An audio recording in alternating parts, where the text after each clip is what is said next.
it's so important, I think, and I say this every year, for us to stop, to pause, and to champion those who were champions and reached the highest form of excellence in their fields, because they show the rest of us the way.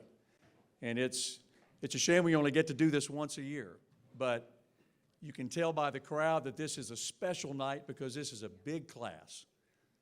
Congratulations to all the honorees, and welcome home to those of you who are already in the Hall of Fame and are back here to celebrate with your teammates, your friends, and the Wake Forest family.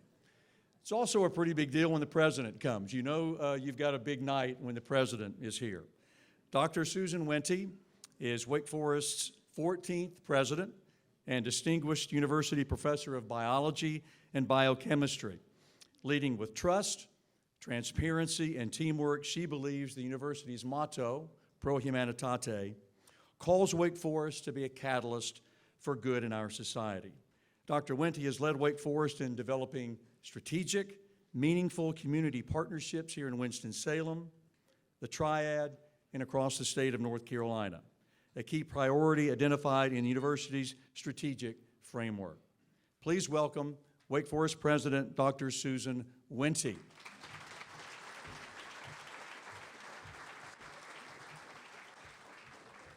Thank you so much, Stan, and good evening, everyone. Oh, I want to thank all of you for being here. This room is full. This is really exciting to see so many of you here to celebrate truly, truly unrivaled Demon Deacons. Woo! Yeah. I also want to take a very special moment to thank all of the staff, the event organizers, and the supporters that have made tonight possible. Without you, we wouldn't be able to come together in community like this. Thank you.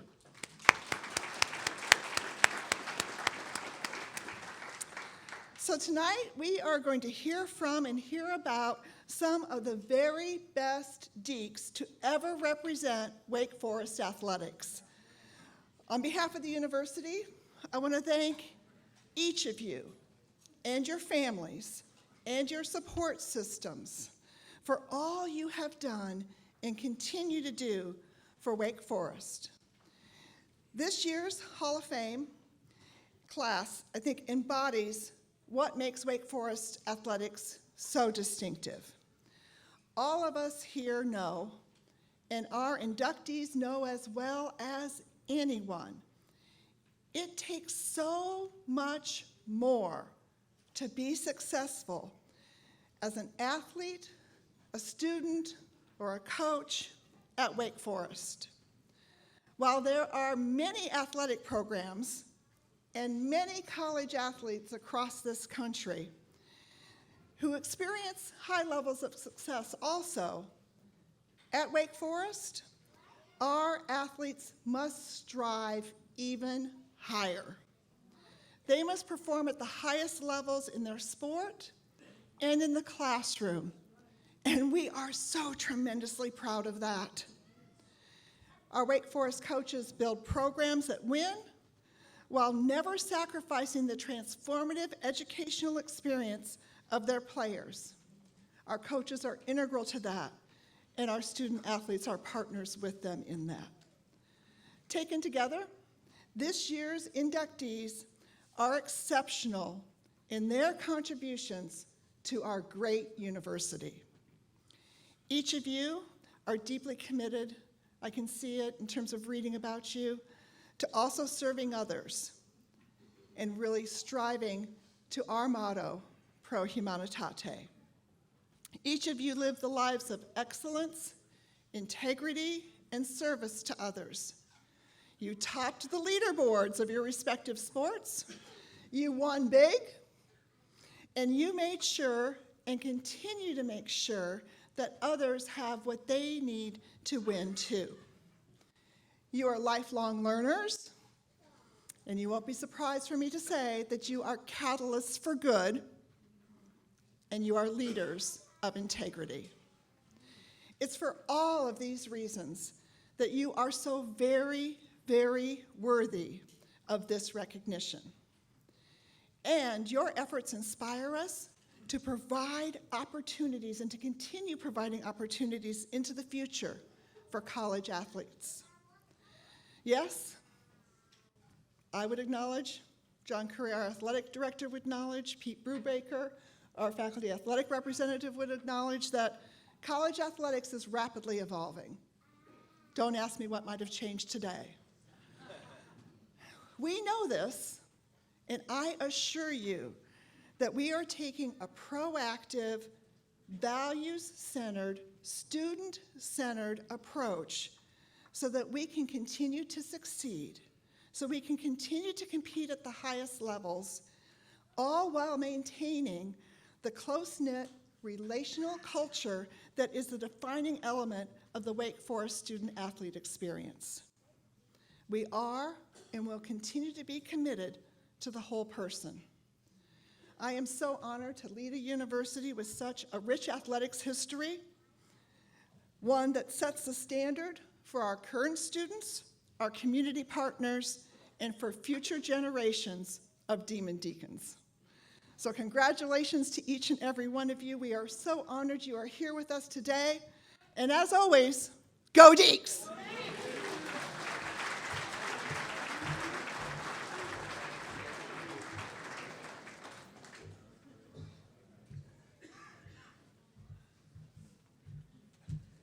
Hello, everyone. Good evening. Thank you, President Wente, for your continued leadership and support of the Pro Humanitate mission of Wake Forest and your unwavering support of Wake Forest athletics. We're greatly appreciative of that. It's an honor and a privilege for me to serve in my 9th year as a faculty athletic representative for Wake Forest University. And of all the responsibilities I have in this role, none gives me more pleasure and pride, Deacon pride, than chairing the Wake Forest Sports Hall of Fame Selection Committee. Especially this year, as I've had several of the inductees in my classes at Wake Forest, so it's a special year for me. I want to thank my gratitude to Vice President and Director of Athletics, Mr. John Curry, and Deputy Athletic Director and Senior Women Administrator, Lindsay Babcock, for their partnership and providing the time and resources necessary to make this Hall of Fame selection process and induction ceremony a success tonight. I also want to thank Allison Edwards over here, Jacqueline Gile, I don't know where Jacqueline's running around doing something, Stephen Zarda, Will Pantages, and the entire staff who are involved with putting this incredible event together tonight. Let's give that staff a round of applause, please.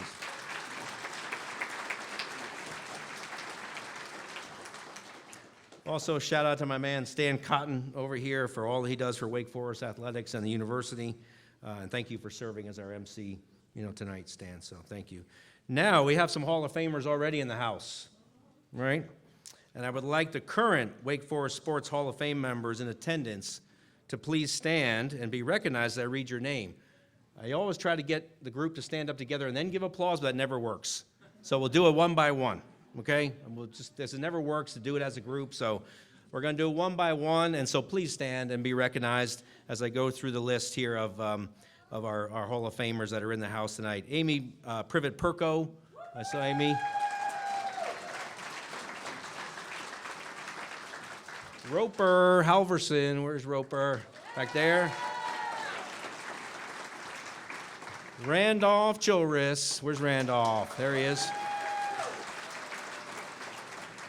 Carlos Bradley, I saw Carlos somewhere earlier. Where's Carl? Over there. There he is. Dr. Gene Hooks, I think Dr. Hooks is here. Where is he? Where's Dr. Hooks? I thought he was here. No? Okay. Anyway, always great to have Dr. Hooks in the house when he can be there. Jamie D'Antona. Jamie, where are you? Stand up. You guys stand up. Kelly Dostal, I saw Kelly over here. Bill Merrifield. Bill's always around. Where's Bill? There's Bill. Coach Dave Odom. I haven't seen Coach. Where's Coach? There he is. Rusty LaRue. I saw Rusty outside. Where's Rusty? Rusty. John Ziglinski. Ziggy. This man, Ziggy. Is James McDougal here? I don't think he checked in. He was supposed to come but didn't check in. I know I saw Marcus Tracy. Where's Marcus?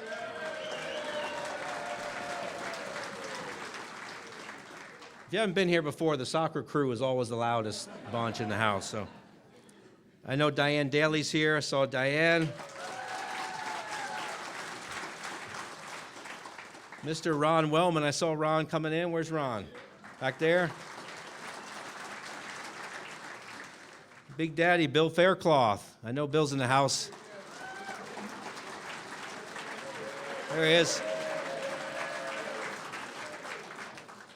Josh Howard was on the list, but I don't know if Josh checked in. I don't think so. And then Billy Andre. Billy Andre, where's Billy? Right there. Welcome, everybody. Welcome. Welcome, you Hall of Famers. Great to see you all. Sadly, since we were last together, we lost two legendary Demon Deacons and Hall of Famers, and that is Bob Grant and Pat Williams.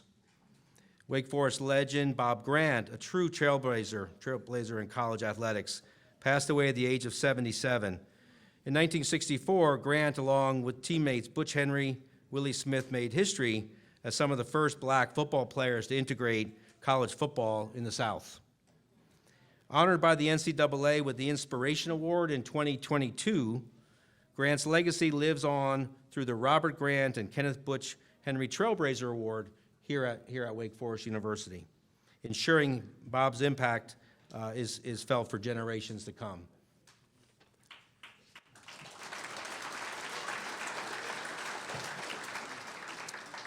Wake Forest legend Pat Williams, a visionary sports executive and one of the most successful former Demon Deacons, passed away at age 83. A standout catcher on the Wake Forest 1962 ACC championship baseball team, Williams briefly played professional baseball before transitioning into sports management role where he made his greatest impact. He rose quickly, becoming an NBA general manager and building championship contender teams for the Philadelphia 76ers, Chicago Bulls, Atlanta Hawks, and the Orlando Magic. A Naismith Hall of Fame John Budd Award winner, best-selling author, motivational speaker, Pat's legacy of innovation and inspiration endures. Can we now have a moment of silence as we remember these two Deacon greats, Bob and Pat?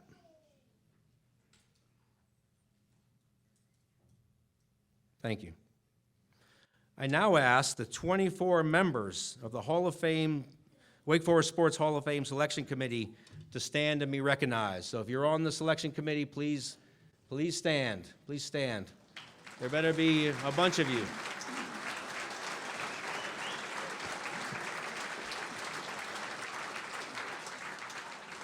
Their names are listed in the back of the program. You'll see their names listed of the committee, and I greatly appreciate the time and commitment that each of you have provided in order to select our Hall of Fame class this year. Thank you all very much. This group met in person last May in order to identify worthy candidates for an induction. As always, this was not an easy task. There are so many deserving nominees of Wake Forest student athletes. To be considered for the Hall of Fame, the candidate's athletic ability must have expired by at least 10 years, or the candidate is deceased. The candidate's athletic, coaching, or administrative abilities must have been recognized nationally.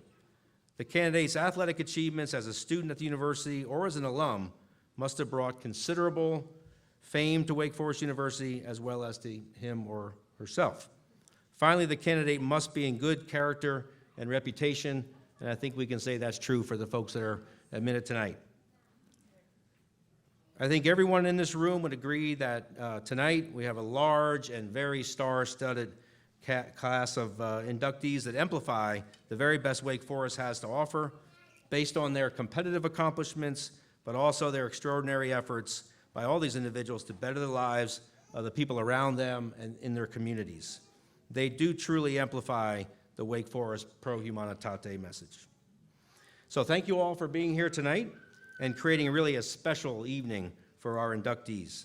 I now turn it over to our esteemed Vice President and Director of Athletics, Mr. John Curry, for his comments before Stan Cotton begins the introductions. Thank you very much, Dr. Brubaker.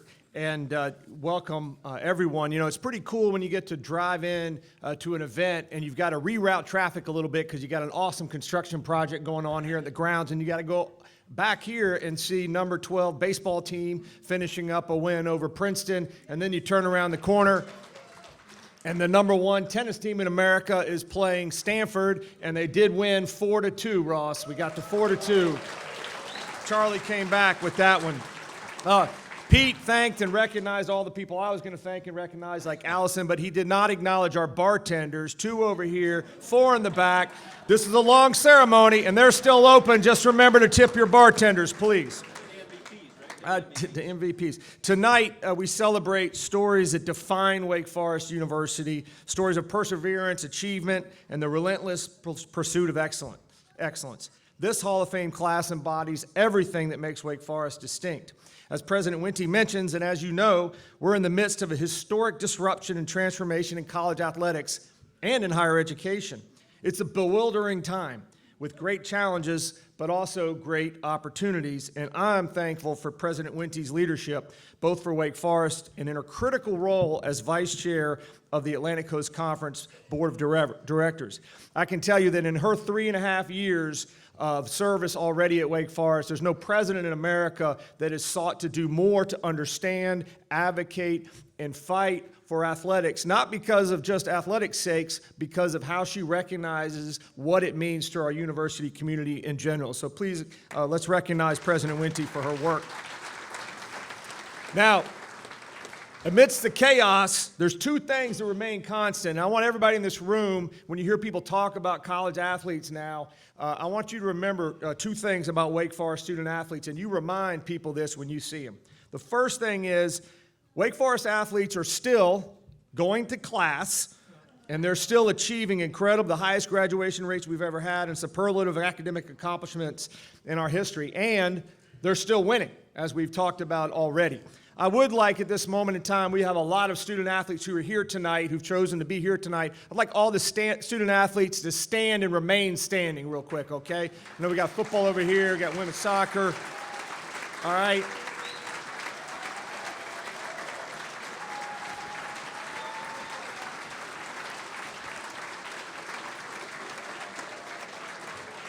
If anybody owns a business or employs anybody, you want to hire these people, right? Some of them are going to play pro ball for a while, but know who they are and track them and make sure they know who you are, because they do care about the standard that you've set.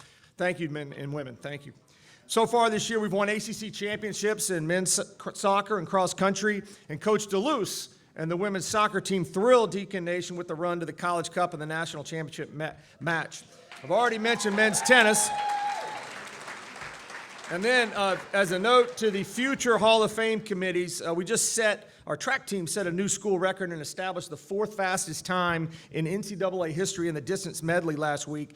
And there's a guy named Rocky Hansen. You remember that name, selection committee. Rocky ran the anchor leg of that medley race, which is a mile, Herman, it's a mile, in 3 minutes and 50 seconds in a mile. And he's a 4.0 student, all right? So we're still studying, we're still winning, and our donors are still giving in record numbers. We appreciate that. And I want to recognize a really special couple that's here tonight. This is a Legacy Federal Credit Union Stadium. And I want to recognize Nathaniel Tarbasacono and his wife, Carrie. I got close, Nathaniel. I got close. Nathaniel is the relatively new CEO of a Legacy Federal Credit Union, a great partner of Wake Forest. Wake Forest athletics and Wake Forest sports bring people together like nothing else, and that responsibility is more than ever. Symbolic of the recognition and alignment of the Board of Trustees, President Wente, which I believe is the best in our history, you'll notice, if you haven't been to campus for a while, some new names etched into Wake Forest lore. One is Crisp Lane. Next slide, honoring the trailblazing and transformational leadership of Marge Crisp, our longtime professor and the matriarch of Wake Forest Demon Deacon women's athletics. Right as you're heading up to the golf center is the intersection of Crisp Lane and Dolly McPherson Drive. And last week at Founders Day, President Wente announced the renaming of the current South Hall as Dr. Larry D. Hopkins and Professor Beth N. Hopkins Hall. Now, Beth, stand up. I think it recognizes and symbolizes the power of athletics that next fall, 199 first-year students will live under the name of a JUCO transfer running back named Larry Hopkins and his wife, Beth. And of course, that JUCO transfer football player went on to become the first black chemistry major ever at Wake Forest, went to medical school, and then totally changed healthcare for black women in Winston-Salem during his career. And Beth, one of the first black females to live on campus, had a distinguished career as an attorney, a longtime Wake Law faculty member, a community leader, life trustee, and mother to Demon Deacon All-American tennis player David. Beth,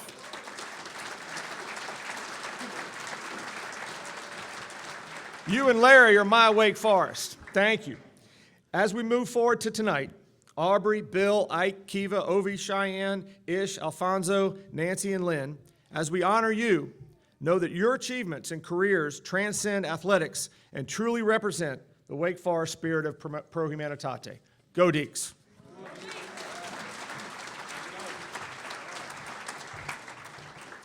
All right. John is a tough act to follow. He's got a lot of energy, and that's good. You need it to do what he does. All right. In a group of former athletes, I know you're all very coachable, and those around you are coachable. So here's how we're going to do this, all right? I'm going to introduce each honoree by name. Then there's going to be a video. Please hold your video or hold your applause till after the video is over so we can all hear that, okay? Is that cool?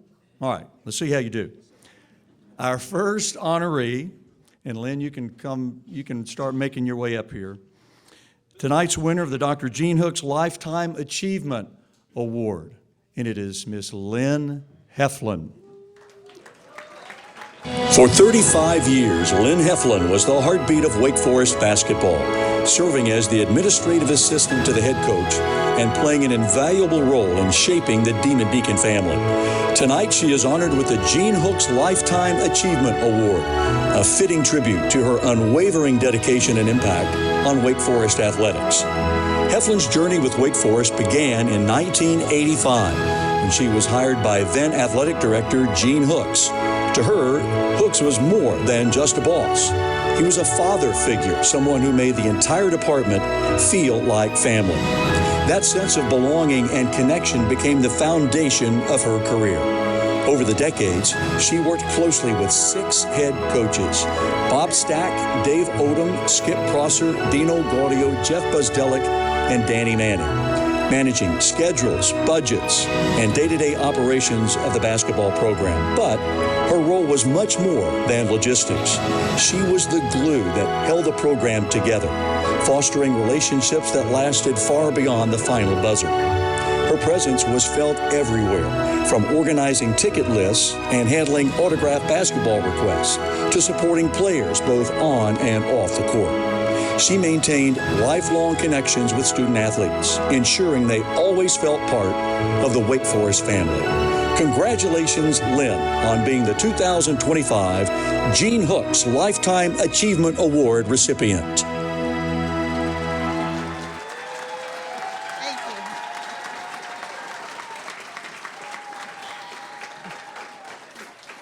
Thank you very much. It's an honor to be the recipient of the Dr. Gene Hooks Achievement because he was here when I first came, and I've had 2 others. And he was like a father figure, and he was someone to be honored, and I treasure this. I'm going to get through this. I think perhaps my true achievement, according to some of my family, is that I lived long enough to get past some other people. Because there are always people who are deserving of this award. But I have to admit that I was also stunned when Barry called me because I couldn't imagine, out of all the people there, that I was chosen. I told my family that I was going to have to give a speech. They had several suggestions. One suggestion was I speak a minute for every year that I worked. 35 minutes is too long for anyone. And then the other one was that I not meander here at the podium, so I won't meander.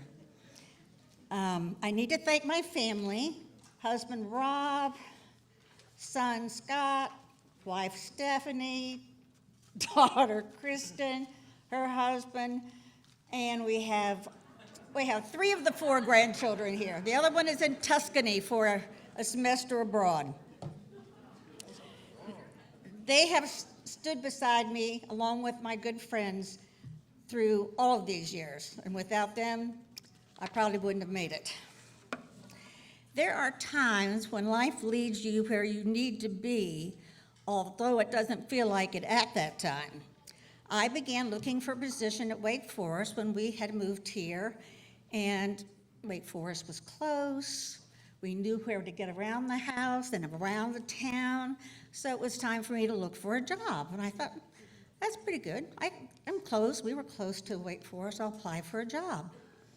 So Human Resources called me, and they had a job at the library. Fortunately, I was 40 years old then, and I said, no, that is not what my dream job is. So I said no, and the more I thought about it, maybe I should call them back. So I called them back. They had filled the job. But they did have a temp job, and someplace for 2 weeks, answer the phone while they interviewed people for a permanent job. I said, well, I could do that. I mean, answer phones, 2 weeks, can do it. So, yep, I walked down this long hall in Renolda gym, right down to the last office on the left. It was men's basketball. So I stayed there answering phones. People came in interviewing. I thought they looked pretty good. I think my edge was that I hid the supplies. So Coach Stack asked if I would like to stay permanently, and I thought that's a good idea.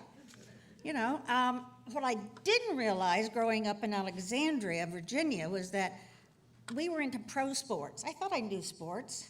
I knew pro sports. I didn't know college sports. So the first year, I learned about rules, and there are a lot of rules, even back then, crazy mess of rules. And it was good that I took that time because we did not win one game in the ACC that year.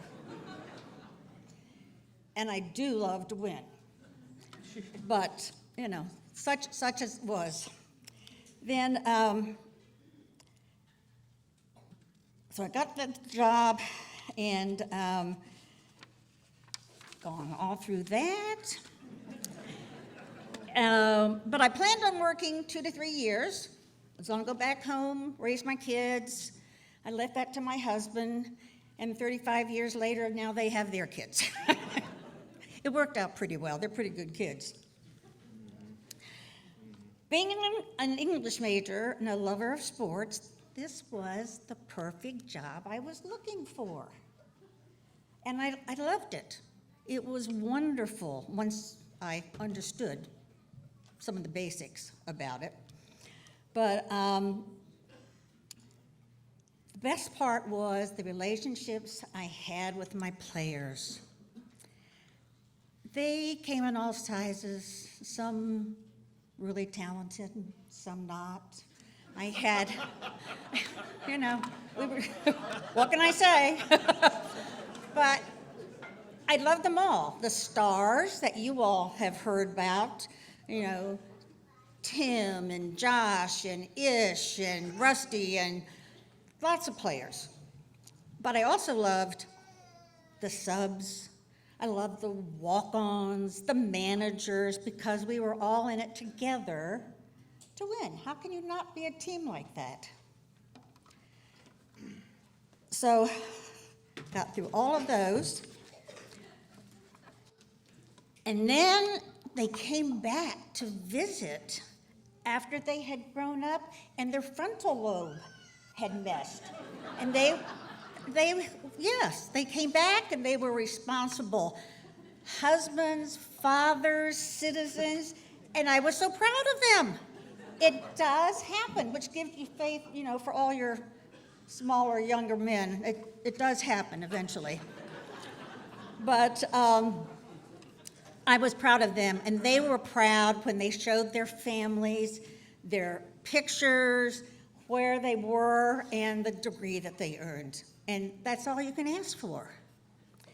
So I worked for 6 coaches. Actually, I count 7. I count Coach Forbes because I had him for a couple months, and that's enough for me.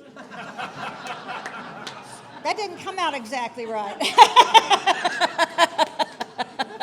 I had to retire before I was 75. I mean, because there just have to be a time when you retire. But I think, we had a lot of assistant coaches also. And a lot of those assistant coaches are now head coaches all over the country. And this is a hard job for coaches. And there are very few of us who depend on 18 and 19-year-olds for a paycheck. I mean, really, how many people depend on those kids? You don't. And I've told every coach, it is an illness to coach. You can't be in your sane mind and coach because it will drive you crazy. But they're wonderful, wonderful.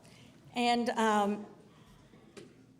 they also have to teach the players that they're going to struggle sometimes on the court, in the classroom, and you have to be able to get through that transition. It's not easy at Wake Forest, either playing or in the classroom, and they have to get through that. It's hard.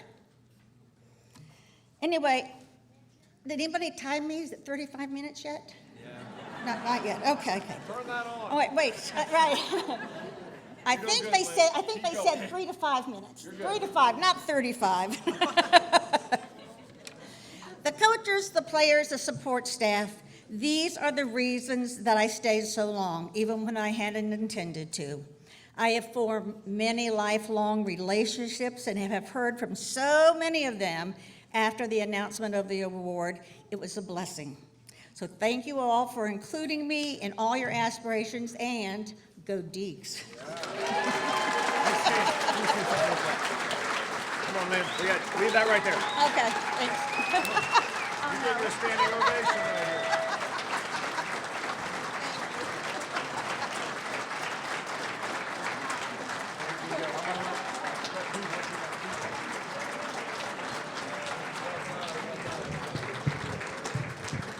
Before Stan introduces our next honoree, we have another Hall of Famer who is here, who we did not recognize earlier, Sam Cronin from men's soccer. Please stand up, Sam Cronin. And Lynn referenced, come on, Sam.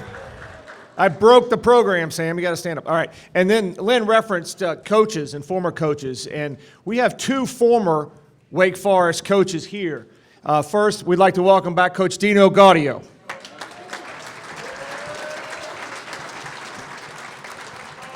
And the head coach of our 2-7 national champion soccer team, Jay Vidovich. Thank you. All right, good stuff. Our next honoree, and remember, we're going to hold our applause till after the video, representing women's basketball, Kea Jackson-Breeland. A trailblazer on and off the court, Kea Jackson-Breland is the latest addition to the Wake Forest Sports Hall of Fame. As one of the first 2 African-American women student athletes to receive a scholarship at Wake Forest, Jackson-Breland played a pivotal role in the integration of Demon Deacon athletics. A standout performer in the 1980s,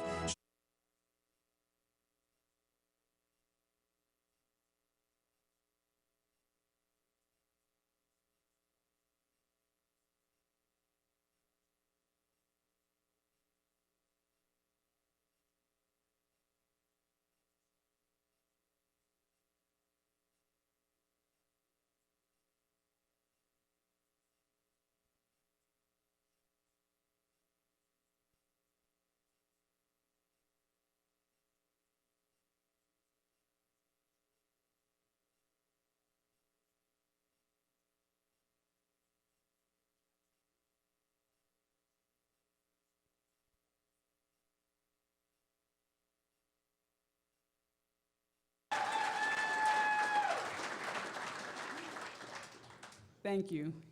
Good evening. First, I want to thank God for the blessings He has bestowed upon my life. I want to congratulate my fellow inductees, and I want to thank the Hall of Fame committee for selecting me. This may be the hardest thing I have to do.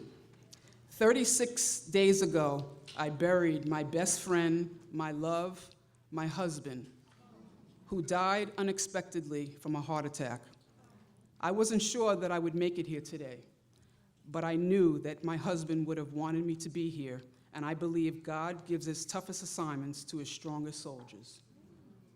However, I stand before you today with mixed emotions. I have a heavy heart, and I'm grateful to be a Wake Forest 2025 Hall of Fame inductee. Thank you. The outpouring of love and support from my family and friends has been overwhelming, and I thank you.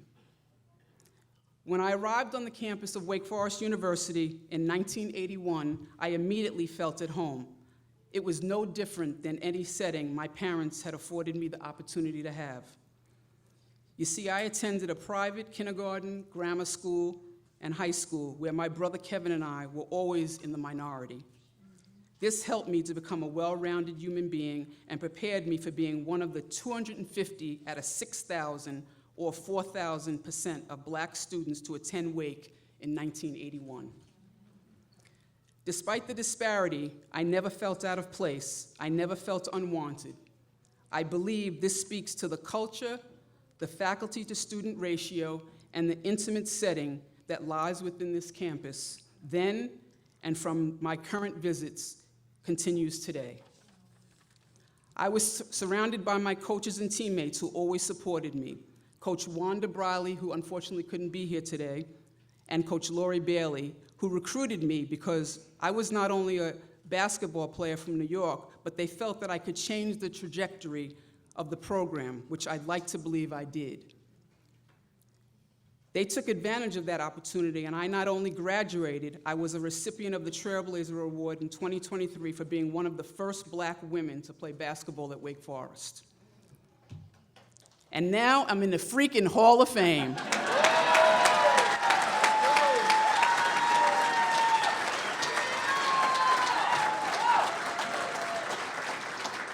Thank you, Coach Briley and Coach Bailey, for believing in me. After 43 years, I still cannot fix my mouth to call you anything but Coach Briley and Coach Bailey.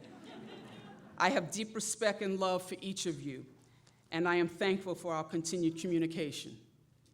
Sonia, Helen, Janice, Marcy, Kelly, Leslie, Amy, Lisa S., Lisa B., Shantae, Roxanne, Patty, Lori, Vicky, Barbara D., Barbara B., my teammates, many who are here this evening. We had fun, we were close then, and many of us remain close today. I recall the races in the vans back to campus after a game, study hall, curfew checks, and the $5 limits at McDonald's. We didn't win much, but the relationship, support, and love we share with one another 40 years later outweighs any hardware we could ever receive. I share this induction with all of you.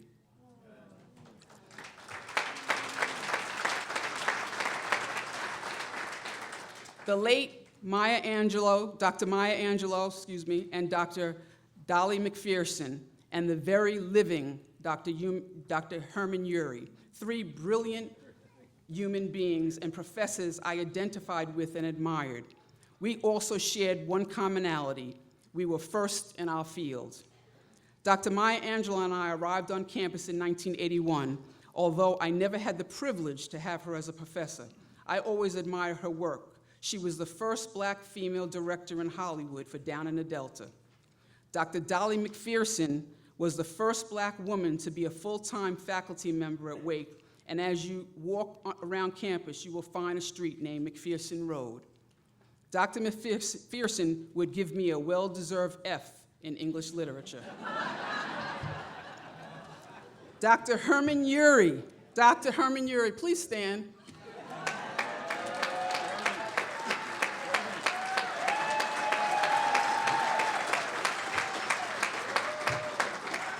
For those of you that don't know, Dr. Herman Urey is the Medallion of Merit winner in 2017. That's Wake's highest honor for his outstanding achievement and distinguished contribution to the university.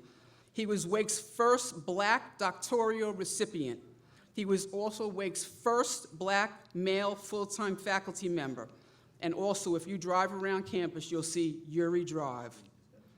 Dr. Urey was my mentor and father figure, and now he is my friend. Dr. Urey would give me a well-deserved D+ in biology.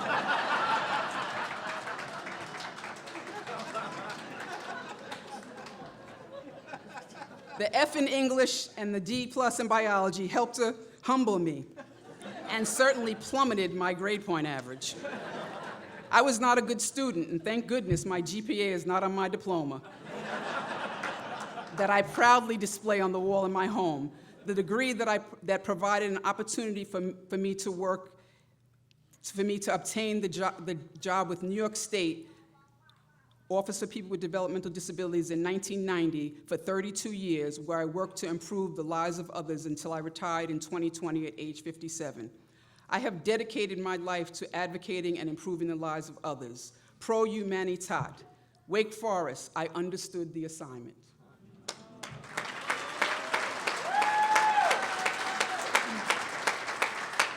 In 1995, I would return to school, Queens College in New York, where I earned a master's degree in education with honors, proving to myself that I was actually a good student. I just had not applied myself at Wake as I focused on my passion of playing basketball. Besides my parents, Wake was a catalyst to my growth and development into a young woman. The path of my life changed the moment I arrived on campus. I am grateful for this honor and forever indebted to Dot Casey, Marge Crisp, for getting women's basketball started at Wake. My family and friends, especially those here today, my wonderful, loving, kind nephew, Julian, and his wife, Kea, who are both University of Virginia graduates. I hope you feel the love surrounded by all these Demon Deacons. My favorite cousin, Maria, our mothers would be proud, and my friends, Desiree and Tyrone.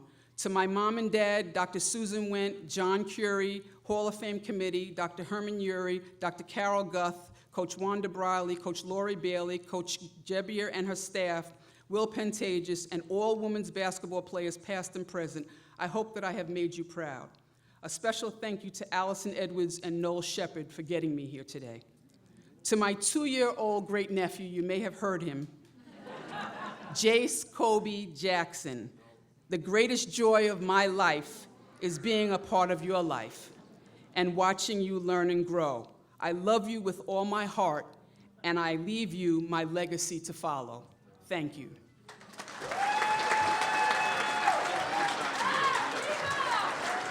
Put those down real quick.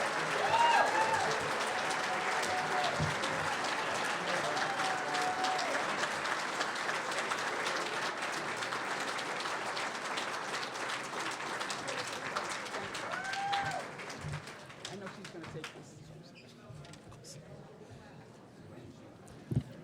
Stan, this is the last time I'm getting up unscripted here. It's your show. But I did fumble here. I did not recognize 6 of our head coaches who are here tonight, one of whom just went to the restroom or to the bar. But I would like to recognize our head coaches who are here tonight. We have an unbelievable group of head coaches, I think the best in the country, starting with Coach Tony DeLuce, stand-up coach, women's soccer. Coach of the 2024 men's soccer ACC champions, Bobby Muse.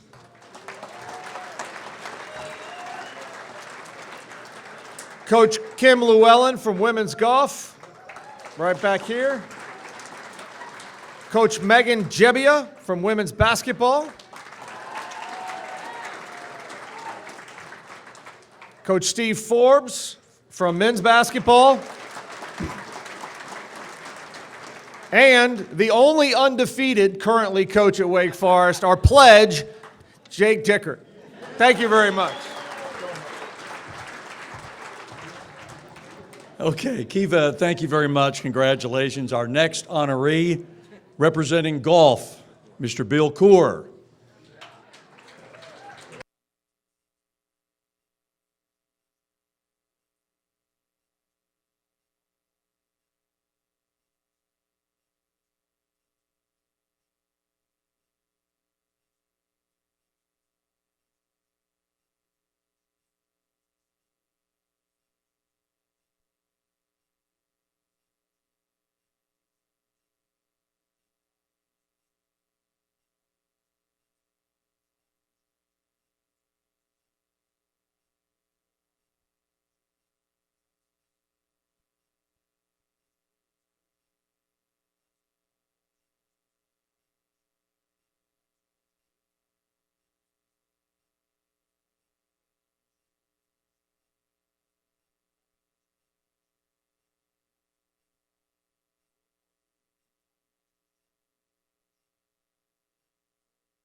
I think I'd like to just pass after after what we just heard. Amazing, amazing stories. But thank all of you for being here this evening to honor these athletes, the legacy of Coach Prosser, and his truly amazing university. And a special personal thank you to friends and family who are here, especially my wife, Sue, who, in case you haven't noticed it, lady, I love you. And I am so grateful for the encouragement and the support you've given me for all of these years. So thank you so much. Unlike my fellow inductees, I was not an exceptional athlete at Wake Forest. As a matter of fact, I wasn't much of an athlete at all. It wasn't that I didn't want to be, I did. It wasn't that I didn't try to be, I did. It's just very simply that as much as I love sports, especially golf, I wasn't very good at it. Certainly not by Wake Forest standards. Through the years, I have read numerous articles in magazines and heard commentary on television stating that I played golf for Wake Forest, automatically linking me with the incredible number of All-Americans, national champions, and renowned professionals, men and women, who've come through this golf program. Now, while that's a huge compliment to me, it's an exaggeration of reality. I played golf on the freshman team at Wake Forest. I actually played. I was on the team my sophomore year, but I never played in a single match or tournament. My golfing career at Wake Forest ended after that season. So I wasn't much of an athlete or a golfer, but I was a kid with a vivid imagination, a dreamer, if you will. And fortunately for me, The Wake Forest that I attended allowed, even encouraged, students to think about things that might be, to consider the possibilities in life, no matter how unlikely they might seem, to dream, some might say. Today I have a job that so many people consider to be a dream job. And they say to me, I wish I had it. Well, I do. And because today, thanks in great measure to the experiences I had on this campus and at the Old Town Club next door, I have a job that allows me to combine my love of golf and nature with what I hope is still a childlike imagination, to envision things that might be. And I get paid to do it. It's unbelievable. It's unbelievable to me. So often when I'm out walking alone on a proposed golf course site, I stop and I reflect and I realize this is really happening. I'm getting to do this. I'm getting to do something that I love for a living. So, while I am far, far from being a motivational type person by nature, tonight I'm going to say to all the dreamers, young and not so young, in this audience, and anywhere these words might be heard, and especially to one Paisley Ann Brady, a precocious 7-year-old sitting at our table, in whom I see a wondrously creative imagination. I'm going to say to you all, dream on. Imagine big, because although there are no guarantees, standing before you now, I am living proof that sometimes, just sometimes, dreams do come true. And imagination can become reality. So thank you, Wake Forest. Thank you to the professors, especially Dr. Carl Harris, in whose classes a shy kid from rural North Carolina came to believe in himself and in his future in an ever-changing world. Thank you, Wake Forest, for allowing me to believe in things that might be. And thank you, Wake Forest, for making tonight possible. Thank you.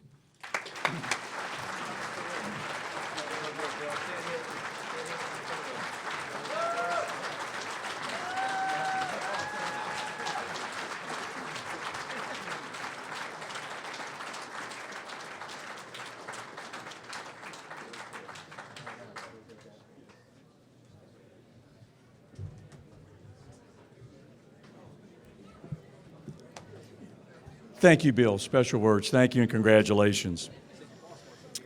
Our next inductee, representing women's soccer, Aubrey Bledsoe Kingsbury.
What an incredible honor to be standing before you all tonight.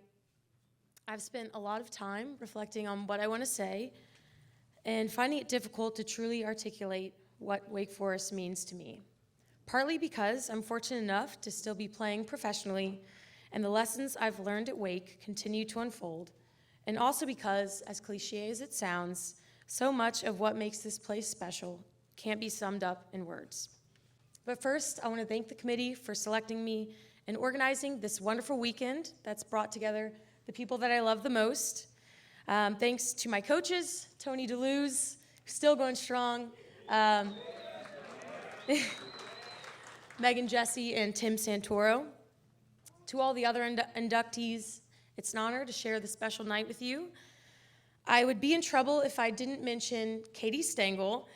Katie is also part of this year's Hall of Fame class, but unfortunately couldn't make it as she's playing professionally in England. But we began our journey together as freshman roommates, and it's only fitting that we be inducted together as well. I owe much of my success to her, both on and off the field. She would often drag me to Surprise Stadium to have someone to shoot on, and we also took all the same courses together so we could compete for grades.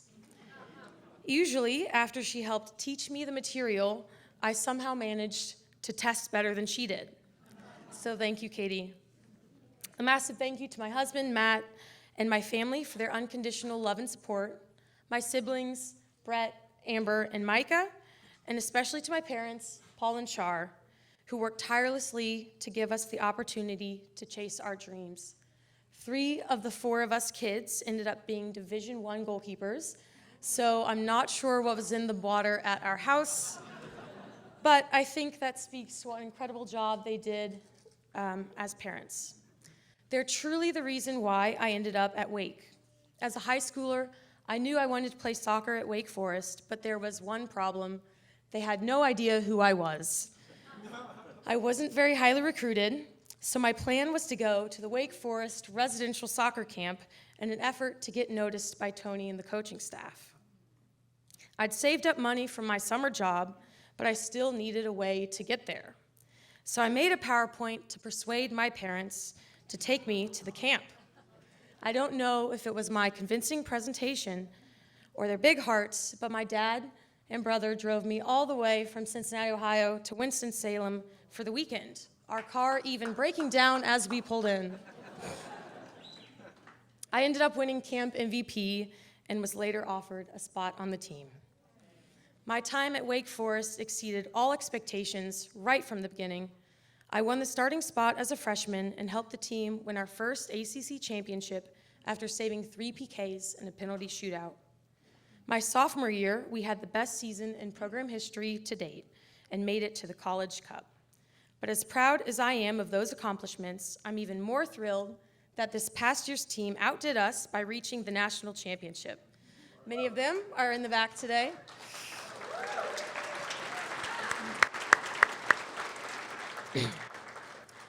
Nothing makes me prouder than seeing the women's soccer program continue to grow.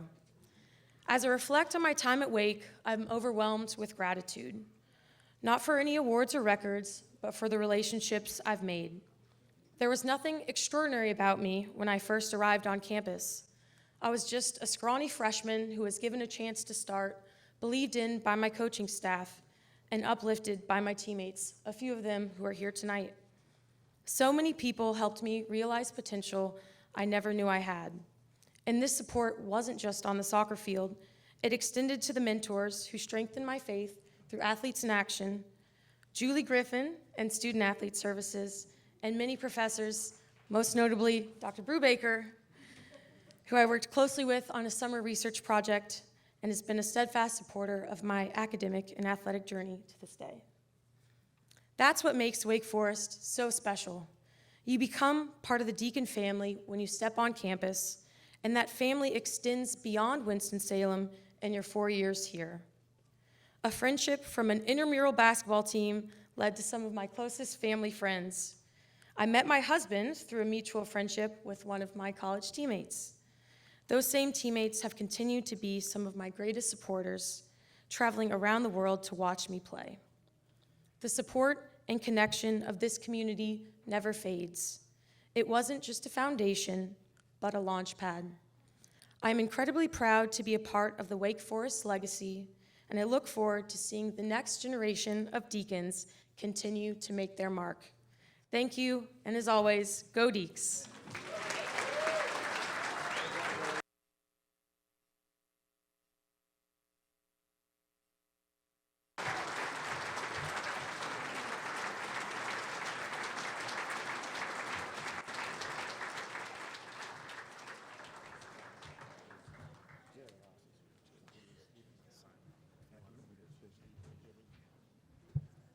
We've spotted another head coach that, where's Jerry Haas? He's leaving. All right, he's here too. All right, our next honoree, representing football, Ovie Mughelli.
Oh my God, try to.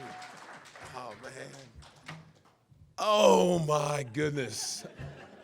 To say that I am honored, excited, elated is all an understatement because I've been waiting 20 years for this, and I am so appreciative of Wake Forest giving me the opportunity, not just to honor me, but it's really honoring my family, honoring my legacy. If you guys understand where my mother and my father came from, being Nigerian immigrants, where their grandparents came from, the fact that they came to this country and they invested, they sacrificed, they put their all into their children, and to have their children be successful. We all got scholarships to go to college, we've all been successful, and to have their son have his last name in college was great enough. But then to go to the NFL and go to the Pro Bowl, and I played side by side with Tom Brady and Peyton Manning and Tony Gonzalez and Deion Sanders and Ray Lewis, who helped me become the fullback I am today.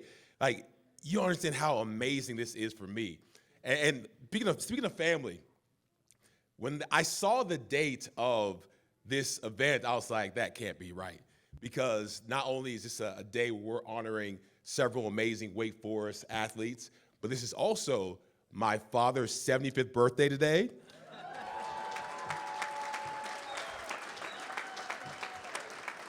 And it gets better, it's my daughter's 16th birthday today. Yeah. So I know I only got 10 minutes, but I'm gonna have my dad and daughter stand up real quick. Stand up. Yeah. And I'm going to have us all sing them happy birthday because I can. All right, and a 1, and a 2, and a happy birthday to you. Happy birthday to you. Happy birthday, dear Olivia and Dr. Mughelli. Happy birthday to you. Yeah. Man, again, I'm cheesing so hard because y'all don't know how much this means to me, how much Wake Forest means to me. Like, my family has been there for me from day one. Like, my siblings were my first teammates. Kess, Rona, Gabriel, all my siblings, like, they were my first competitors. They were the first people to push me, the first people to rough me up a little bit, like, challenge me. My siblings helped me grow. My family always helped me understand that, like, I'm good enough. You know, I'm good enough, and doing my best is good enough. And to always keep on pushing myself. Like, I have Wake Forest to thank for making me the man I am today, to where I can attract the most beautiful woman in the entire world, my wife. You know, so y'all molded me, made me have the swag that I have today, so I can pull something like that. Smart, beautiful, all the things. But thank her parents too, Mr. and Mrs. Perkins, for creating such amazing perfection. You know, my sister's family here. My sister has her fiance here. KP, Jamie Scott, my teammates are here. Wake Forest and athletics, I think, is nothing without your squad, your tribe, your crew, your teammates. And having Wake select the people who understood the assignment I was mentioned before, understood that, hey, yeah, we're here to play ball, but this is not nicknamed Workforce for no reason. Like, you got to come here to work. You got to Wake Forest, Workforce, you got to come here and work. This ain't one of the other schools where you can have, like, you know, pretty girls do your homework, or like just slide through, or, you know, teachers let you do what you want to do. No, you got to work, because a degree here means something. And I learned that. When I was in the NFL, drafted by the Baltimore Ravens, extremely excited. I'm playing in the big leagues. I'm the top 1% of the top 1%. I was like, let me try and put my all into this. I never want to have that regret that, what if I did more? What if I didn't, you know, do enough? What if I, you know, would have sacrificed, watched more film, studied a little harder? I never wanted to have that, so I pushed myself. But Wake Forest built me different. It built me different to where my mindset was at a point to where I'm able to do the hard things. It's not, you don't do what you want to do. You do what you have to do. You know, we don't have to do this. We get to do this. Wake Forest athletes understand that we get to be Wake Forest student athletes. This is an honor. This is a privilege. This is something that you wake up early, you go to sleep late. Yeah, you got to do your classes. Yeah, you got to write the papers. Yeah, you got to, you know, study. But all that, even though it's not easy sometimes, we can do hard things, and we do hard things. And having that in my spirit, in my core, when I got to the pros, I survived people who had more talent, that were bigger, that were faster, that were stronger. I survived that because I had that heart. I had that Wake Forest heart. I had that dog in me, you know? Yeah, I did. And Wake Forest built that. It's a different type of mentality that you have to go against monsters like you see in the NFL. Because, again, I had all the tools, but the mindset that Wake gave me, that mindset helped me survive 1, 2, 3, 4, 5, 6, 7, 8, 9, 10 years. To go to the highest level, I blocked for Adrian Peterson, Marshawn Lynch. I had Drew Brees and Russell Wilson as my quarterbacks, and I'm the Pro Bowl. I'm like, how did I get here? This is how I got here. This is how I got here. The teachers, the coaches, Jim Caldwell, Jim Grove, you know, hey, Peter Brubaker, one of my teachers here that helped. He pushed me a lot. I didn't always move as fast as he wanted, but he pushed me a lot to be the best that I am. So I can't even explain. Everyone said it, but it's hard to find the words to talk about what this school's meant for me, what this school's meant to making me the man I am today, that can help me raise the children I have today, not just my beautiful daughter who's 16, my daughter Nasia who's 12, my son Obasi, my son Obasi. So my dad's an OBGYN. He's 75 today. He's retired. He's delivered 14,000 babies. Imagine that. Imagine a downset hike. You captured 14,000 babies. Like my dad's handling business. So he's a little disappointed when I decided not to become a doctor. He was like, yeah, go to Wake Forest. It'll be a good way to pay for your education to be a doctor. Just do that little doctor thing, the Wake football thing. So I'm like, Dad, I want to try the NFL out. He's like, why? You can be a doctor. And my sister made it hard because she's a psychiatrist out there showing off. So she went to med school, made it hard for me. So my dad's like, all right, do the football thing, cool. But once I started having kids, he's like, hey, I came from Nigeria to America. I need you to have a boy. And I tried, I had a girl, then had a girl, then, God gave me my little Wake Forest football player, Obie Mughelli. And I cannot be prouder from him. But before I head out of here, it's important that people believe in you. It's important that you have, somebody to tell you even if they think that you already know that you're good enough, that they believe in you, that you can do everything, and that kind of just is always trying to push you forward. I had that guy, that coach, that Wake Forest coach that first helped me, Coach Ray Ryszlewski, and his wife are here. And Coach Ray came to my high school in Charleston, South Carolina. I came up to a small private school, and we had, like, literally, I was 230 pounds. My offensive linemen were 200 pounds. I was the biggest guy. I played offense and defense. We weren't a football school. It was something we did for fun. And I got teased and joked on by people all the time. Scored 3, 4, 5 touchdowns. No one cared. No one cared.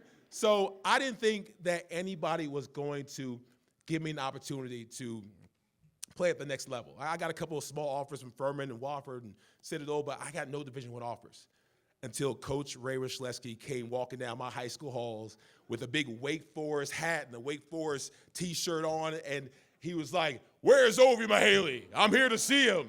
And I'm like, "Sir, that's me. I'm Ovie Mughelli." Not having any idea the impact that Coach Ray and this university was going to have on me.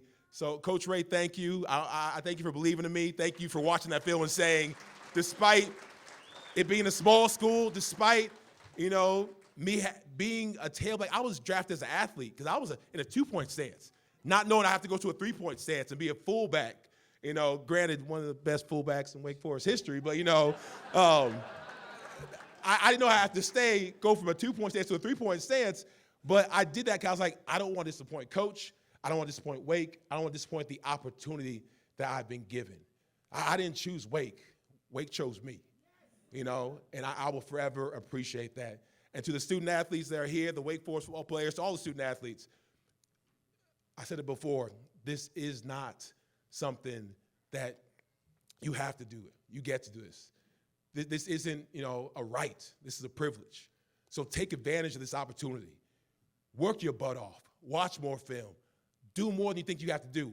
Because just like there in the weight room, you think, I can't do one more rep. You can do one more rep.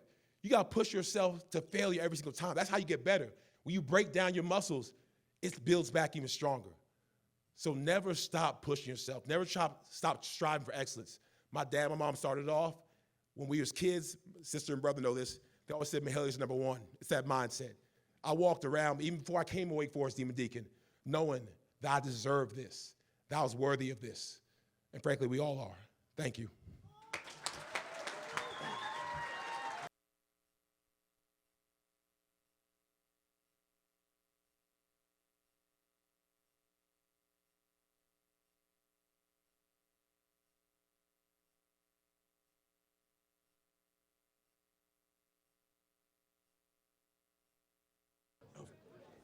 Is that Ovie's phone?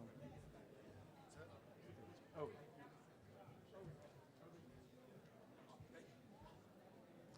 Thank you, Ovie. Congratulations. Yeah. Our next honoree, representing men's soccer, Ike Opara.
as if I didn't have enough pressure from you guys, Ovie just drops, I don't know, the craziest, best, most exuberant speech I've ever heard. I'm happily retired, but I wanted to suit him up and go out there one time. So,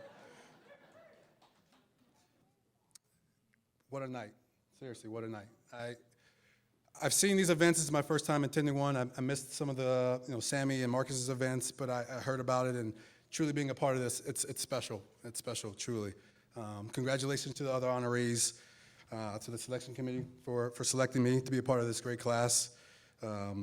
It's an honor to share this moment with friends, family, coaches, former teammates.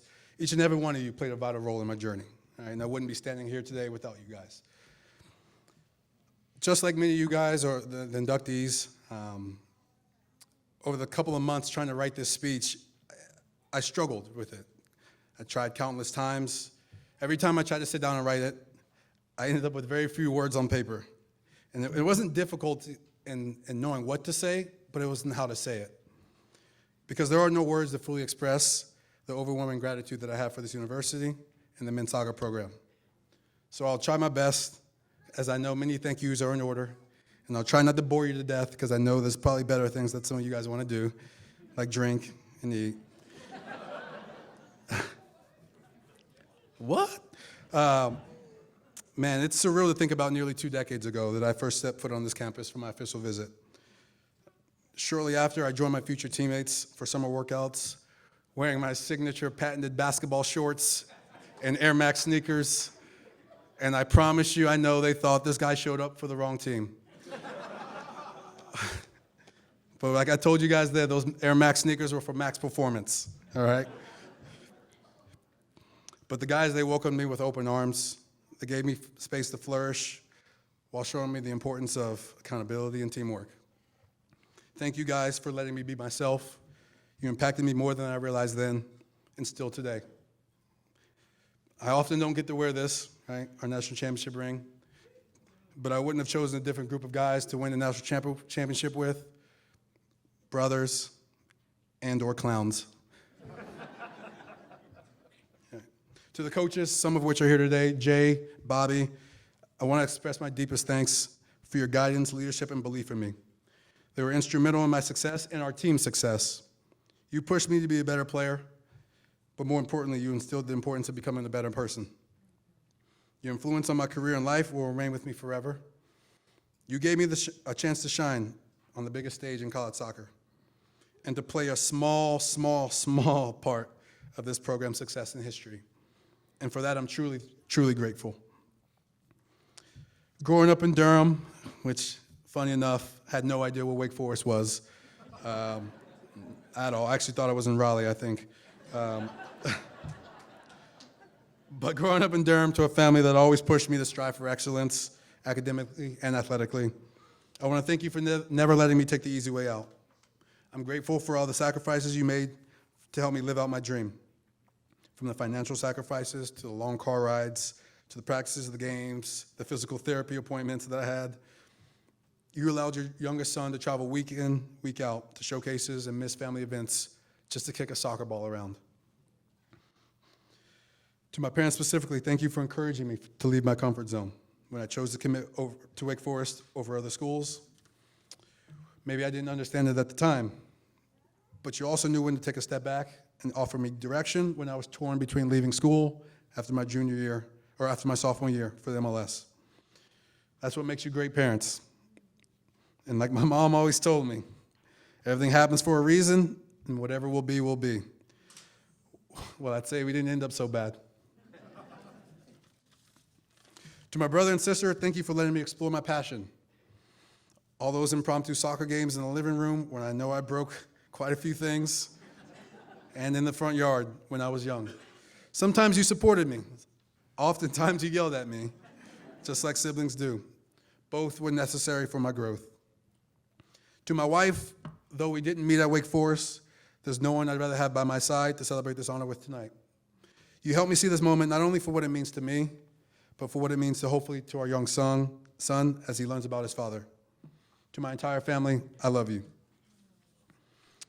I know there are probably many people I've forgotten, and As I'm seeing faces in this room, it's crazy. Like I felt like I never left. Dean, Dr. Hopkins, Roxanne Moody, I can go down the list. Didn't anticipate you guys being here, but it's been awesome seeing you guys. But friends, professors, athletic trainers, equipment managers, academic advisors, and so many others, thank you for providing me with a great college experience. You often work behind the scenes, but you're a crucial part of what makes this community special. For me, what makes this moment even more remarkable is knowing that being inducted into the Hall of Fame is not about my personal accomplishments, it's about the legacy of Wake Forest athletics. It's about the tradition of excellence that came before me and the athletes who are to follow. To be included in that group is truly humbling. My time here shaped me in ways I didn't fully understand at the time, but looking back, I'm amazed at how much of an impact it has had on my life. While I've spent a lot of time reflecting on the past and looking ahead to the future, I've come to realize that this moment is all about right now and appreciating how far I've come and the people I've shared it with.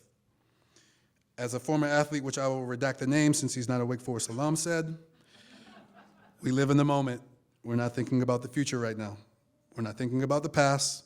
We're living in the moment right here, and it's a sweet moment to live in.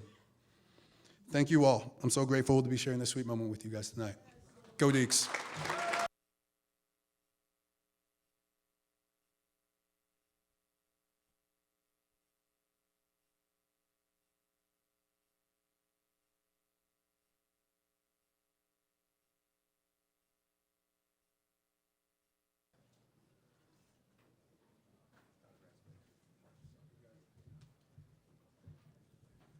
Thank you, Ike. Congratulations. Our next inductee, representing men's basketball, Coach Skip Prosser.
We're honored to have Skip's wife, Nancy, with us tonight, and Alan Williams as well, former deacon. Nancy. Thank you, Stan. Thank you, everyone. I would first like to acknowledge Skip is in my heart and all our hearts this evening. As Skip would say, never, never delay gratitude. I want to thank the Wake Forest family and Wake Forest University for the honor of Skip Prosser being inducted in the Sports Hall of Fame. Skip loved Wake Forest, and each and every player he coached, every manager and staff member he interacted with. More than that, he wanted these young men to get their degree and to always be the best human beings they could be in whatever path they chose. Thank you, and God bless Wake Forest University.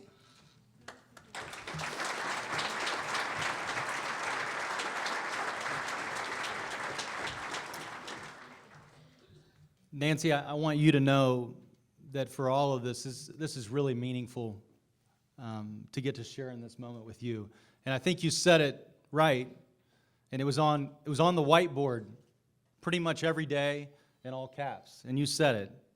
It was never delay gratitude. And this night is about gratitude on so many different levels. Not gratitude because of the achievements of the recipients, but it's about gratitude for people that love what they do so much that they inspire and they bring a lot of other people along with them. It's also about story. It's about everyone has a story to tell. And we all know that Coach Prosser loved stories. He only had 3 of them, but they were really good, and they needed to be heard. And Nancy, when I think about those early 2000s, it was moving fast, right? There was a lot of momentum.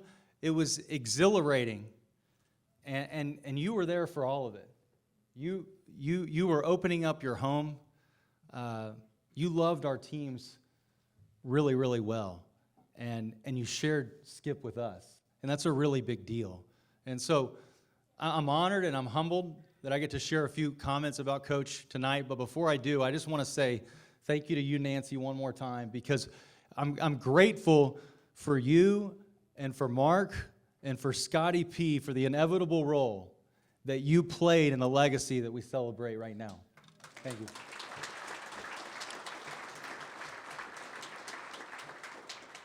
So if you're sitting in your seats and you've never heard of me or you don't recognize me, it really just means that you weren't at the Joel during my 59 minutes of playing time. And a lot's happened since then. I'm a father of 4 now. I've got under 4 kids under 14 years old. My wife Amanda is here. My daughter Ruthie, who's 6, is here. And this is a really big deal that Ruthie's here, and it's special because this might be the closest that she ever comes to meeting Skip Prosser. And furthermore, she thinks of me as a scholarship player, I can tell, so that makes me feel pretty good. But one of my favorite memories about Coach Prosser is when he reminded me of a very simple rule. He comes up to me one day and he says, I want to share with you about the 30-30-30 rule, Alan. He said the 30-30-30 rule basically means that if our team is not up 30 points, if we are not down 30 points, or there are not 30 seconds left to go in the game, Alan Williams doesn't get to play. And I need you to hold on to that rule. I need you to hold on to that rule because my senior year, we're playing in Dallas. We're playing SMU, and this is a really big deal for me. I spent the first 12 years of my life in Dallas. My mom went to SMU. Every Saturday morning, my dad and I would go over to Moody Coliseum, and we'd see if the door was open so that we could shoot around. And so as I'm warming up for this game, I'm thinking, wouldn't it be a really big deal if I could get in the game in front of my old hometown? Well, with a minute to go in the game, there was good news and there was bad news. Bad news, we're only up 8 points, which if you think back to the rule, not enough for me to get in the game. Good news, many of my friends and my family, they were there, and they began to chant in the direction of Coach Prosser. Come on, Coach, put him in. He's a walk-on. We're going to win the game. This is his hometown. Well, the last thing that Coach Prosser wanted to deal with in a moment like this was me. I was sitting on the end of the bench. Well, now there's 30 seconds left to go in the game. And the crowd is getting momentum. They began to get a little bit louder, and they began to chant in unison. We want Allen, clap, clap, we want Allen. It gets louder and louder to where a big part of Moody Coliseum in Dallas is doing this. And let me be very clear. This is not like Rudy. Not at all. Because Nobody's crying. Nobody has goosebumps. Everybody just thinks it'd be funny if I got in the game, I'm pretty sure. Well, now there's 10 seconds to go. There's a dead ball right near our bench. And Coach Prosser's trying to figure out, is he going to give in to the demands of the crowd?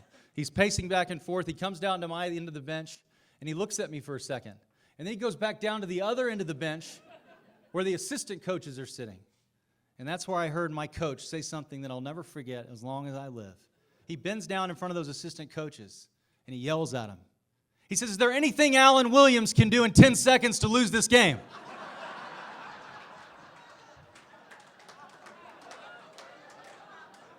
And apparently, there were some other words sprinkled in there too. But apparently, the answer from Coach Gaudio and the assistants was no. And so he comes down to my end of the bench, and he grabs my jersey, and he said, son, I need you to go stand in the corner. Don't shoot, and whatever you do, don't foul. And it makes me so happy right now, really happy, to let you know that that night in Dallas, Texas, in a matter of 10 seconds, I somehow managed to get a foul, a rebound, and I took a half-court shot with 10 seconds to go. And it was amazing.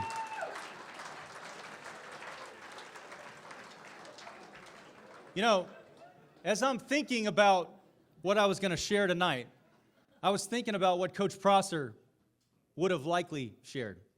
What would he have talked about? At some point, he'd say he wasn't the smartest guy in the room. He'd probably remind us about the time he broke his arm, and his dad said, you know, what's wrong? You got another arm.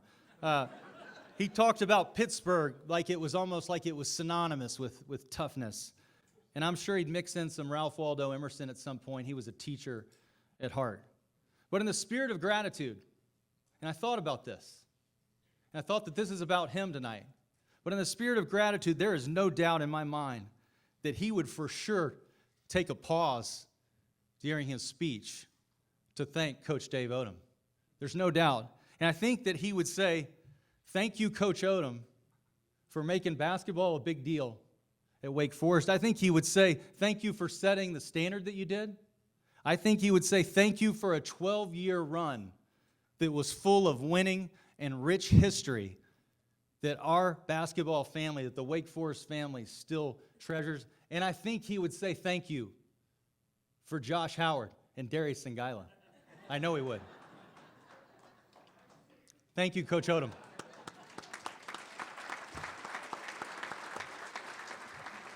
And of course, you know, and I'm very grateful to you for the opportunity that you gave me and gave my start at Wake Forest, and just the way that you treated me. So I'm really glad to be in the room with you tonight. And I know Skip would have talked to you. When I was in high school, I was at 5-star basketball camp. And there was a guy named Tom Komchowski from HSBI Report. He had a recruiting service. And he's giving a seminar to the campers. And he's talking to the campers and giving them advice on what they need to be looking for in a college coach. How do you select, you know, who you're going to go play for once you get your offers? And I'll never forget what he said. He said that when you go on your official visit, if you really want to know what a coach is like, if you want to know what his character is like, who he is, what he's about, don't go ask the best player on the team. He said, make sure that you talk to the walk-ons before you leave. And they'll tell you everything that you need to know about who that coach is. Here is what I know about Coach Prosser. Everybody that he came into contact with, managers, trainers, educational support, scholarship players, walk-ons, he made you feel like what you were doing mattered in a big way. And he had this unique ability, I think, in a very small exchange to make you feel seen and to make you feel heard. I remember we were getting off the bus for a shoot-around one time, and he grabs me, he pulls me aside, he goes, Alan, I just want you to know that I think of you as the captain of the walk-ons. And I'm like, now I'm kind of looking back, was he messing with me? But you know what, it made me feel really good at the time. I heard a speaker one time ask a group of people, they said, in life, what kind of person do we want to be around? And the consensus was that we want to be around a bold and humble person. Not the person who walks into the room and says, here I am, but we want to be around the person who walks into the room and says, there you are. Somebody who listens, somebody whose view of life is not constricted to their own, somebody who has an ability to take their eyes off of themselves, not somebody who's selfish. We want to be around someone who's selfless. and that was Coach Prosser. He was a bold and humble person. He loves C.S. Lewis. I love what he says about humility. Humility is not thinking less of yourself, but rather true humility is thinking of yourself less. And from where I sat and when I watched, I think a big part of Coach Prosser's legacy really was about two things that he did really, really well. And the first one is that he demanded, every day, he demanded sense of urgency. And when he walked into the room, the temperature went up. There was an indescribable presence that made you believe something big is about to happen, and I'm about to be a part of it somehow. And for this reason, my observation is that I think that Coach Prosser, I think he would have loved Coach Forbes. And I know that you guys met briefly before he passed. I learned that tonight.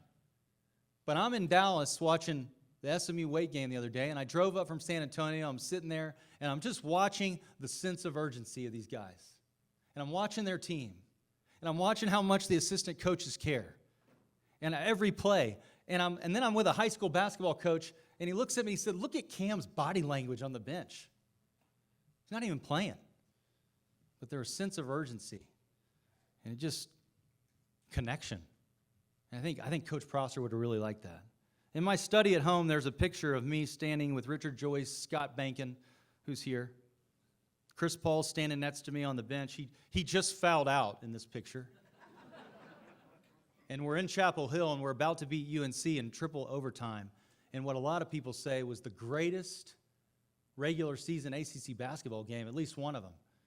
And we're about to beat them, but I go back to before the game that night. I remember Coach Prosser, he gathered us all in a huddle, and he asked us a simple question. He said, is there anybody in your life right now that you know that you wouldn't be where you are if they didn't help you, if they didn't encourage you? That your story wouldn't be complete without that person. Who is that person? And we're all listening, and then Coach gets vulnerable in that moment, and he starts talking about his son, Scotty P., who came, and he starts talking about some of the challenges that he had in his life. And he was there. Talk about showing up. Scotty P. showed up for every practice, and we're in that locker room, and Coach Prosser says, well, I want you to go play for that person tonight, whoever that is for you, and for me tonight, it's Scotty P. And everybody's crying in that moment, and we're about to run through a wall. And we go on that court, but it just, when I look back and I think about those moments and I think about that game, I'm making the connection in my mind between where did this sense of urgency come from? And I think it was because of this word gratitude that he was talking about so much, that he was grateful for the people that God had put in his life. And he was grateful, and he didn't want to let them down. I think another quality and a characteristic of Coach Prosser's legacy is that he let players be players. And he talked about that, but he also, I noticed, he let coaches coach. And I'm in the food business, and any time that we're hiring someone, I think John mentioned about some people looking, for jobs. Anytime we're in an interview, we're looking for one quality. And we're trying to ask one question, are you batteries included? Right? Are you batteries included? Do you come ready to go, or do we got to coach you on every single little thing, on your mindset, whatever it is? And Coach Prosser knew how to surround himself with talent. He loved his assistant coaches so much. And I think he'd be pretty happy about his coaching tree. You think about Coach Battle. You think about Coach Mack, Coach Gaudio, Coach Kels, not to mention Justin Gray, Steve Lepore, A.W. Hamilton, John Buck, great high school coach. And how about Josh Howard coaching? I lived right next door to Josh, and I can tell you he wasn't thinking about coaching in college.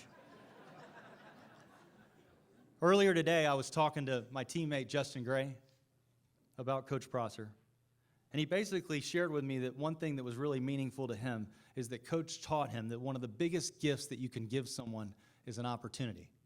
And he was telling me how grateful he is that now he's in a position as a coach to be able to share that same thing, to be able to share opportunity. But back to this point on trusting players and coaches, there's another picture in my library, and it says, Wake survives scare. It's a picture from the Greensboro News and Record the day after the game, and the backstory on this picture is that for like 3 weeks at the beginning of my sophomore year, we're going over this play in practice. It was a sideline out of bounds play, and the play was called Oscar.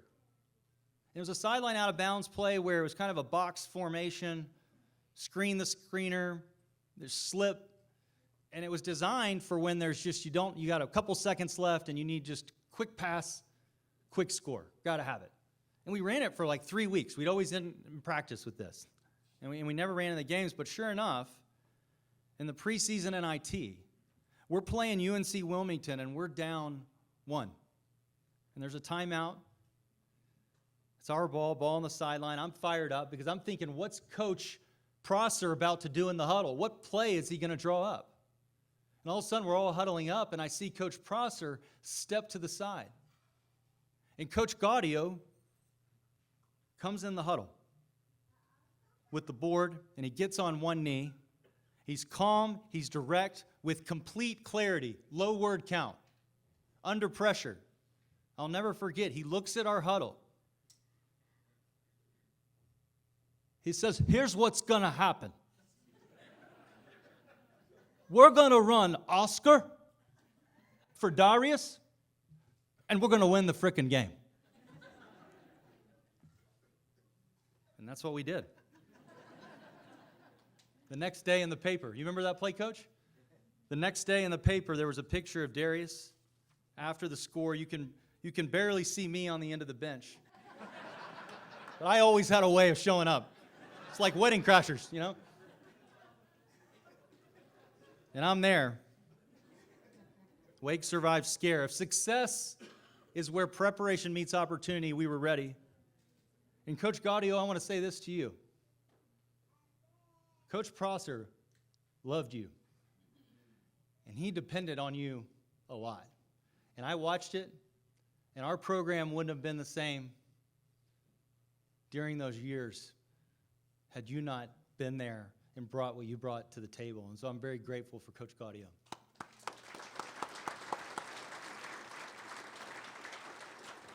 But empower your players. Empower your coaches. Coach Prosser did that well. I'll end by saying this. And it's something that Coach Prosser said before every preseason. We're about to start a new season. We're about to roll the balls out. And he'd walk into the locker room, he'd walk in with holding a basketball, and he'd say, fellas, enjoy going to the gym. Enjoy working hard. Enjoy sweating. Enjoy all there is to enjoy about the game we love, because no matter who you are, no matter how many points you score, one day the ball will stop bouncing. And he'd take the basketball that he was holding in his right hand and he would drop it, and it bounced 3 or 4 times. And my teammates and I were watching this ball rest on the ground. And we don't really know what he's talking about. We think we do, but I learned exactly what Coach Prosser was talking about my senior year. We lose in the Sweet 16. A couple tough guards, Jameer Nelson, Delonte West, got the best of us that night. And I'm walking along a blue carpet that leads to our locker room, and I realize, just like many of you have at one point, that I'm about to take off my jersey for the very last time, and we're about to get into a huddle. And as I'm standing in that huddle, and as we're about to say those words, 1, 2, 3, team, and we're kind of upset about this game we just lost, nobody has any idea in that huddle that fast forward 2 years, we're all going to be back together in Winston-Salem, not to celebrate what we had accomplished over the years, but we're going to be back in Winston-Salem to celebrate what we had now lost too early. And now we're sitting in pews and we're listening to eulogies about Coach Prosser's life. Nobody's talking about statistics. Nobody's talking about how he made it to the mountaintop of college basketball. Everybody's talking about these seemingly insignificant moments where maybe Coach Prosser took time to talk to somebody when he didn't have time. Maybe he took time to write somebody a note because he knew that life was about relationships.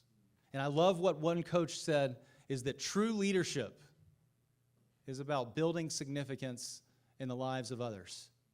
And if I really think about what Coach Prosser did, that's what he did. That when he walked into the room, he added significance to my life, into your life. He loved his players, he loved his coaches, and he taught us a whole lot about gratitude along the way. I love Coach Prosser, and I know you do too.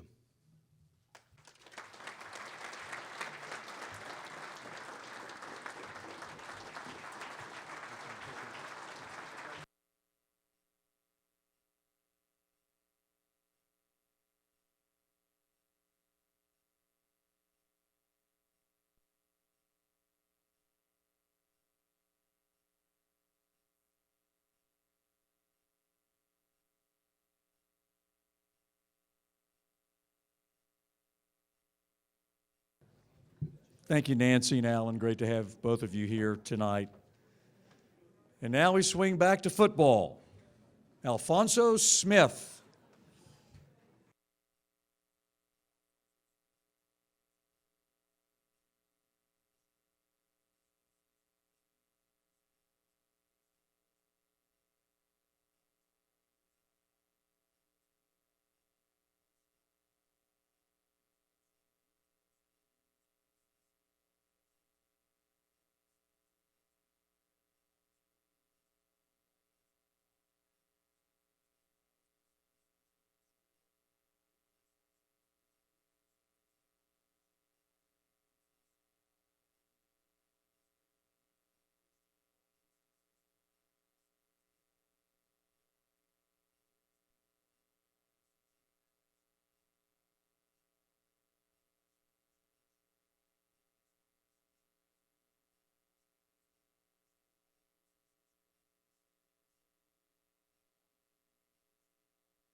Yo, what's up?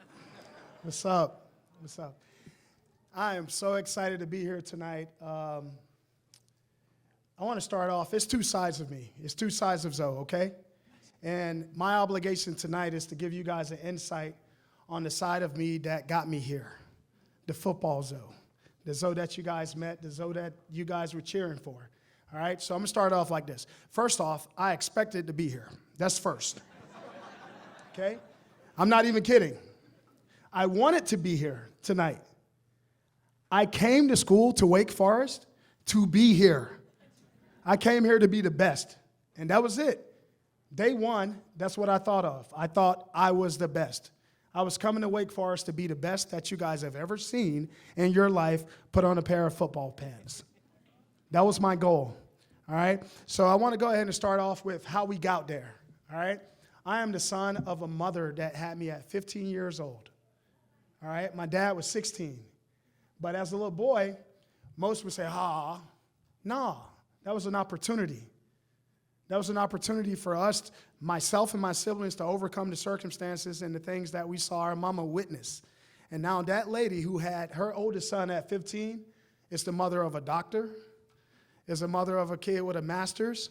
All of her kids have degrees, and now she has a Wake Forest Hall of Famer. So let's give our mom a round of applause.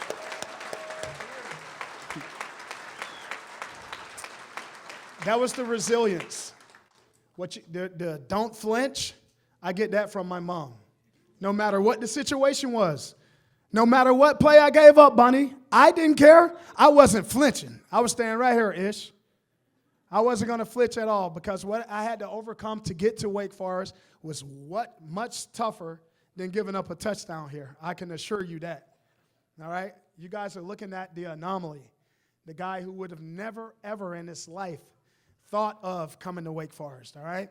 Also, I want to talk about my dad who's not here. My name is Alfonso Smith, Jr.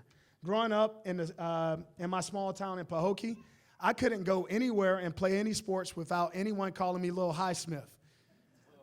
My dad played football at Mississippi Valley State with Jerry Rice. That's his claim to fame. I played with Jerry Rice. I asked him how many catches Jerry Rice had on him. He didn't answer that yet. I'm almost 40. So I'm still trying to claim that I am the best Smith out of the two of us, all right? So the talent that you guys saw, I got that from my dad. My dad was really talented. My mom did a great job in picking a talented dude. She could have picked someone who wasn't as talented. I probably would have been in trouble. So thank God for my dad's talent. Unfortunately, in 1990, my mom lost her mom. So she was just at 20 years old with 4 kids at the time. My brother Keem was born on the same day that my mother lost her mother, May 10th, 1990. And my aunt thought it was best for her to give me to my aunt. My Aunt Sharon and Carrie, who a lot of you at Wake had a chance to meet during my 4 years here, all right? That's the standard that you guys set, you guys see. My aunt, from day one, there was no bringing in a B in her house. There was no losing in her house. At everything we did in her house, we competed. Every single thing. Who's going to eat the fastest? Who's going to take the quickest and best shower? We competed about every single thing. I remember as a little boy, right, I used to cry about my dad not coming to the games and seeing me, right? And I remember crying. And my aunt said, you know what? I better not see another tear. Because this isn't about him. This is about you. And this is what I want you to do. She looked me dead in the eye. She said, I want you to go out there, and I want you to go have fun and more fun than everybody get. That's what my aunt told me. And when my aunt told me, she unlocked a monster.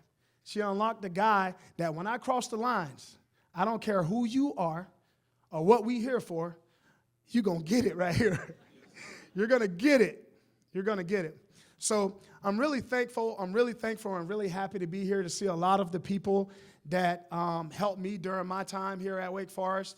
I am so excited about seeing you guys. I'm so excited about being back here at Wake.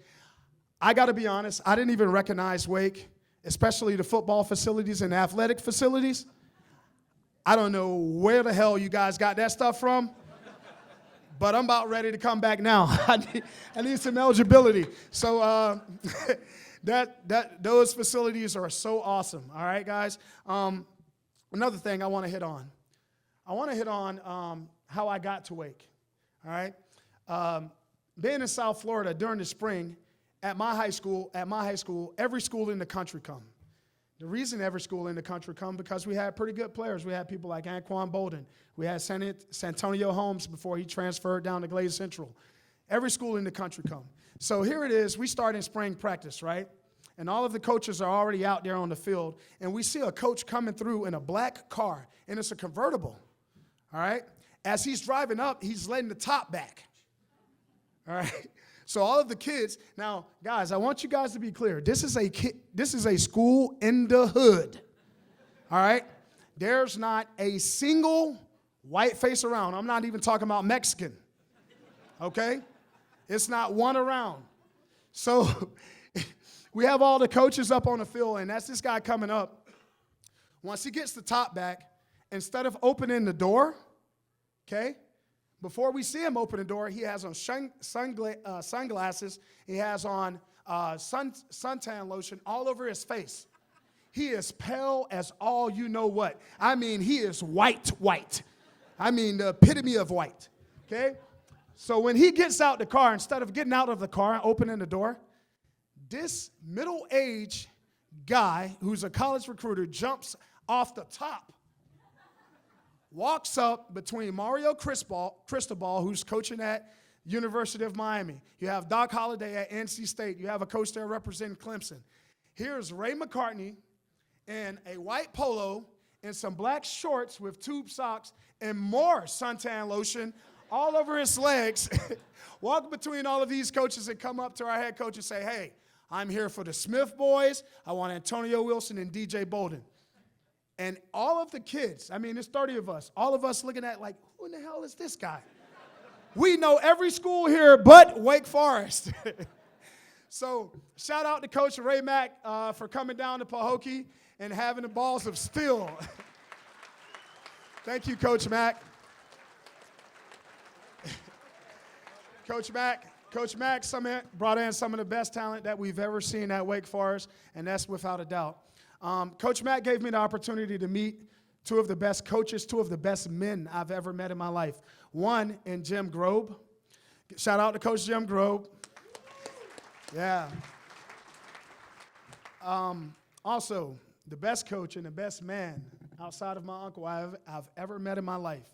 I had a chance to be in this defensive back room for 3 years. Coach Dean Hood. Give Coach Hood. Yeah.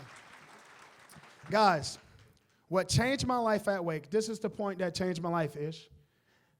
It is 2006. I was a freshman All-American the year before. Coming into the 2006 season, everybody who's a diehard Wake Forest fan know exactly what happened during that season. Well, the third game of the season, what a lot of people do not know, was that was the last game I started that entire year.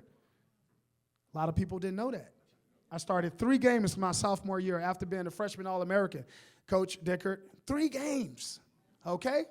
This is why, though. Let me tell you guys why. I was a little shit, okay? I made the biggest transition at Wake Forest, I promise you. And this is why I say I was a little shit, okay? For Ethan Reeves in the weight room, instead of being there at 6:30, I'm at 6:25. With the other guys, I was coming at 6:30. Instead of getting 10 hours in the study hall, I was getting 9.8. I was giving Jane Caldwell, Hunter Willard, J.P. Micah, Christia, and Dr. Mary Martin Neopol a run for their money every single day in academic services. In fact, I went to go see Jane today. She saw me coming, she ran. It's true. And this is what Coach Hood called me in the office and said. He said, hey, Alfonso, he put up 10%, 10%. He put top on this side, he put bottom on this side. He said, hey, man, as a talent, as a player, top 10%. I promise, one of the best kids I've ever coached in my life. As a teammate, as a person, bottom 10%. That's what he said. If you think I'm going to coach you and I'm going to allow you to be a good player and a bad person, you got another thing coming. You're not going to start another game at Wake Forest if I have anything to do with it, unless you change this behavior. I didn't start another game that year. But guess what happened, Ovie? This what happened. Once I got it fixed, 2007, I led the nation in interceptions. That's why we here. 2008, I led the nation in interceptions. That's why we here. The reason I was able to do that was because I was going to study hall and I was being a good, decent dude to Jane Caldwell and her staff. Instead of getting there at 6:30, guess what time I was getting there? 6:20. I was opening the door with Ethan because I wanted to play. All right, I also want to thank my teammates. I had the best set of teammates that has ever come through Wake Forest. If I name my class up here, I want anybody else to try to argue against it. Sam Swink, Wake Forest Hall of Fame. Best kicker in the history of Wake Forest. Aaron Curry, Wake Forest Hall of Fame. Best linebacker in Wake Forest history. Jeremy Thompson, got drafted, played as a true freshman. Chip Vaughn, Stanley Arnault, Super Bowl champions. Kevin Patterson was much better than me. A lot of people didn't know that. He was much better than me. Chance McClinic, Antonio Wilson. I had the best set of teammates to ever come through Wake Forest, and we were able to win a lot, which is the reason that we all came here to win. All right? Last thing. When I came on my visit here, we came to this facility. It didn't look as good as this. We wouldn't have been able to see the press box from here. It was very, very small. Okay? It was very, very small. And I remember, all those guys who I just named, we all came in and we said, hey, we want to be the best to ever come around here. And I remember Chip Vaughn, who was the general in our group, he said, hey, in order to do that, we got to come and win. We got to win. And by God, that's what we came here to do. We came and we won. We won 3 of the 4 years. Coach Dickert, Florida State, 3-1. We don't see that. Yeah, a round of applause for that. All right. In addition to coming here and wanted to win and making sure that winning was our main priority. All right? We came here and we wanted to leave long-lasting relationships. I want to thank some of the people who helped me while I was here at Wake Forest, some familiar faces that I saw. Thank you to Bunny and Bunny Ray, who always gave us hugs and kisses. Guys, Bunny Ray was the one who kept all of the football players' mental intact. I almost left this school so many times, and it was Bunny Ray who said, I'm going to call your mama and daddy because you're not doing nothing. And she would do it. She would do it. Shout out to Chris Leak, who eventually became my financial advisor once I was in the NFL. Shout out to Coach Bill Fairclough, who's a GOAT himself. Thank you, Coach Fairclough. Coach Fairclough is such a gem for Wake Forest that when I got drafted by the Denver Broncos, his son Woody met me at the facility the next day and said, Alfonso, whatever it is you need, call me. And thank you to Coach Fairclough and thank you, Woody, for looking out for me out in Denver because I definitely needed it. All right, last thing. I want to thank my siblings. I want to thank my kids. I have my daughter here, Chloe. I have my son, Tyler. I have my son, Cam and AJ in the back. I want to tell my kids that, hey, everything that we do, we're trying to be the best. Everything that we do, we trying to win. I don't care if it's playing a piano. I don't care if it's writing a paper. AJ, when you get older, I want you to bring the most beautiful girl in the world home, son. We trying to be the best. And if I want to leave Wake Forest with anything, okay, from this day forth and everything that we do, man, let's try to be the best. Love and go Deeks.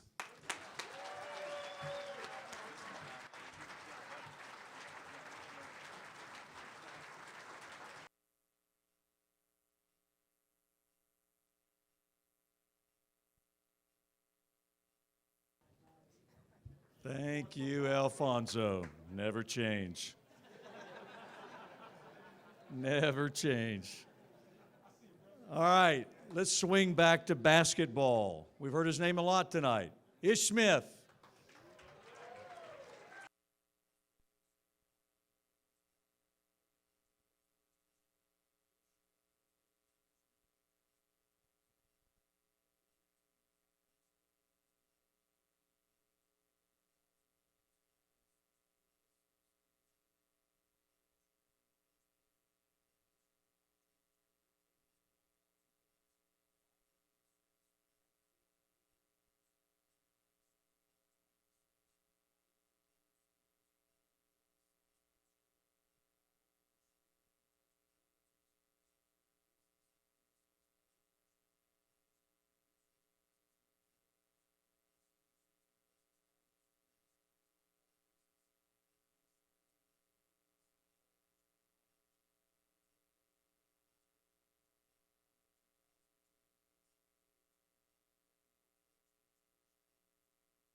Oh, man, I'm going to keep it together. Keep it together, y'all. Man, none of this is possible without Jesus Christ, my Lord and Savior.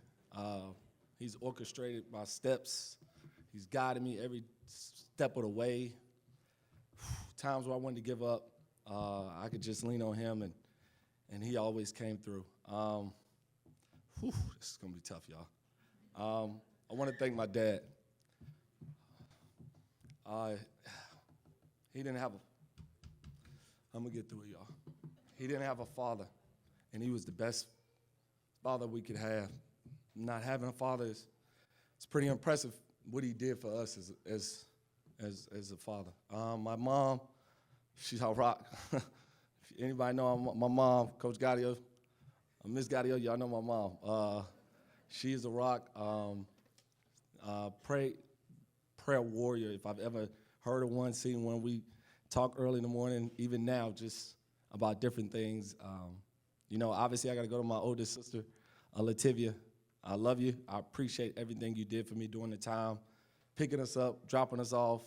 I still remember those times at Honey Baked Ham, her making us sandwiches while she was still going to college. And I'm so thankful for my sister, Salit. She was kind of like the trailblazer for me.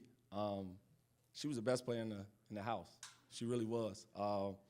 And I learned everything from her, whether it was the how to do my grades, schoolwork, different things. I just learned so much from her. I still remember the time when we was at Concord, and I cried more than her. They had lost to Concord. This is back when she was playing, but she was always somebody I looked up to playing basketball. My brother, we're 11 months apart. That's my twin. That's my guy. That's my dog. He texted me something before I came up. I was a little nervous. Jokester he is. Texted me something crazy before we came up here. That's my brother. My Aunt Crystal, who's here.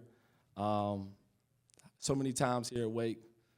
So many people, her and my Aunt Barbara, just praying me through times when I just wanted to be like, injuries. I get to all that.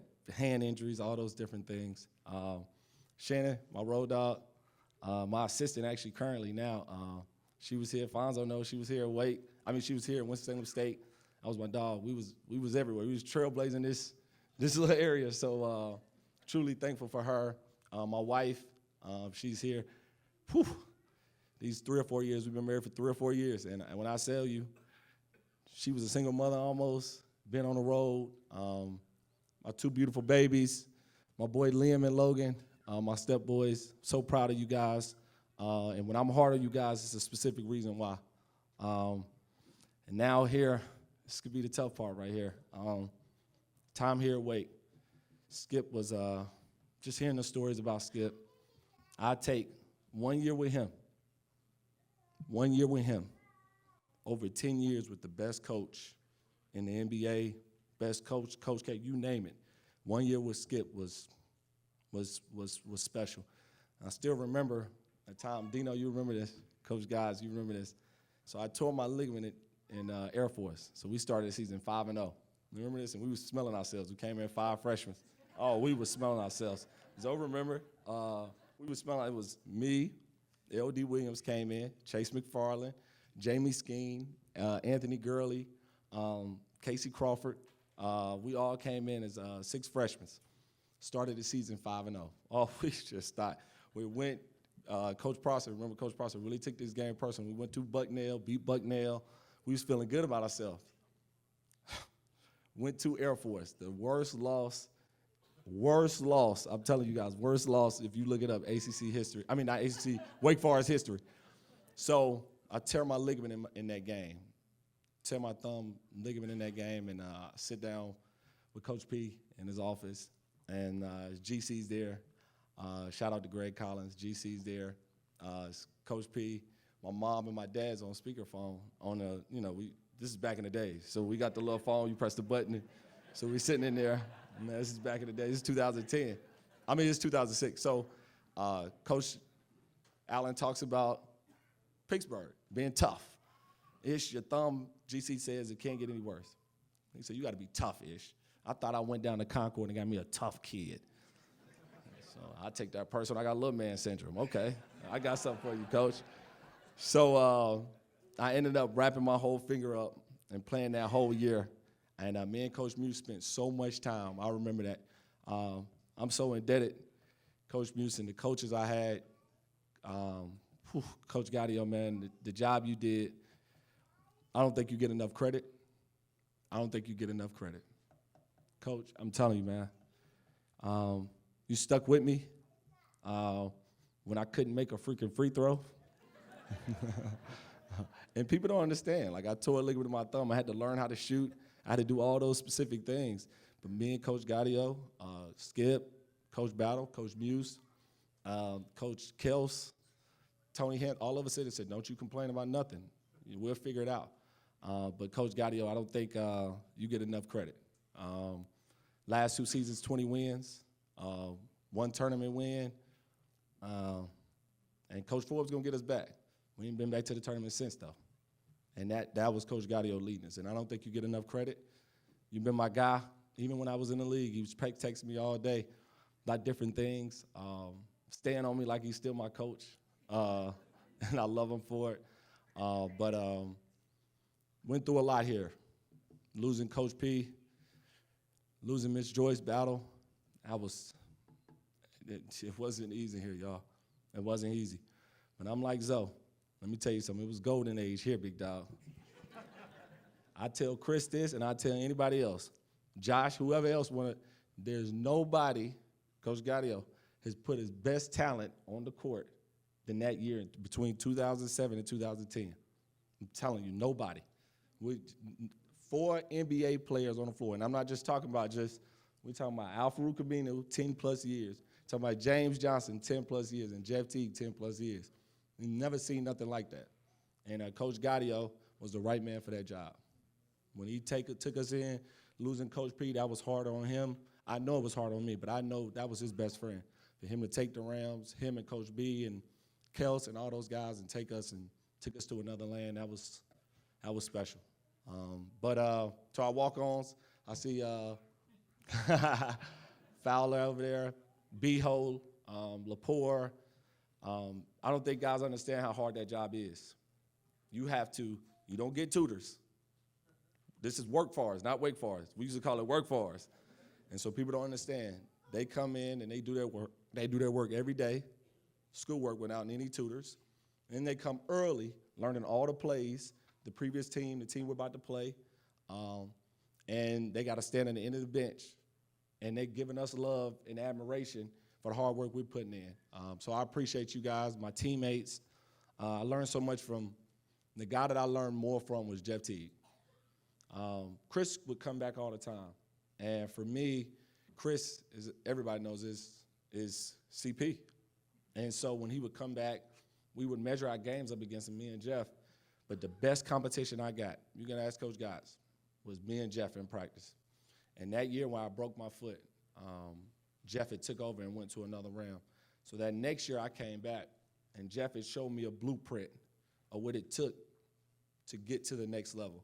I knew I needed to win, we needed to win, and I knew that I needed to take my team to the tournament. And I was determined.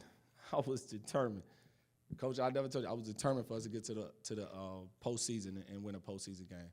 And we did that. We ran into a Kentucky team who were loaded, and I wish we would have had that team previously. Then I tell John that all the time. If I would have had my other dogs with me, it would have been a different story.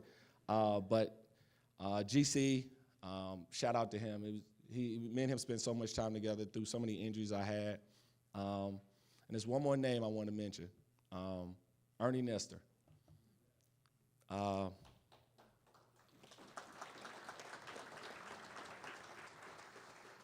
So I remember GC sits me in the office, and Coach Nestor comes in. So GC's like, hey, I got Coach who used to be here with Coach Odom. He wants to speak to you, break down some film. And I didn't know him and GC were so close. And so I come in, I never met Coach Nestor, never seen him in my life. And when we sat down, he broke down all my tape. And he said, Ish, it's gonna be a long, hard career for you.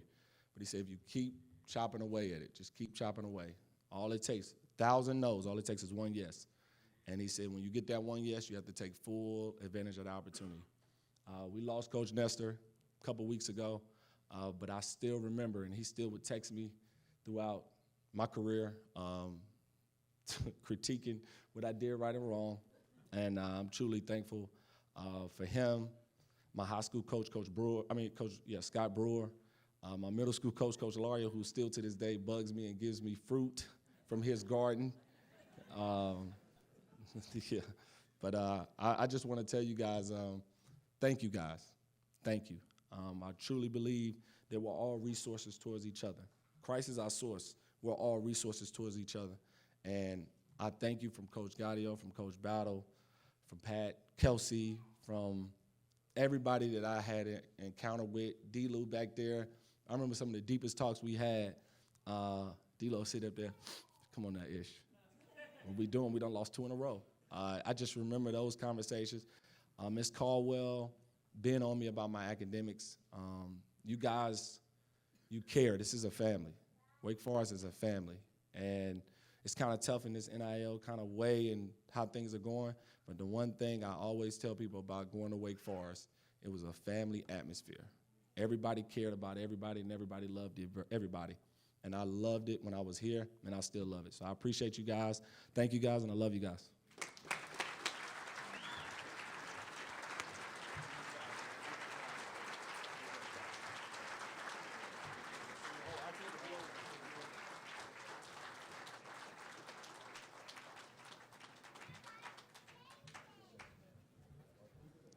Thank you, Ish. Congratulations.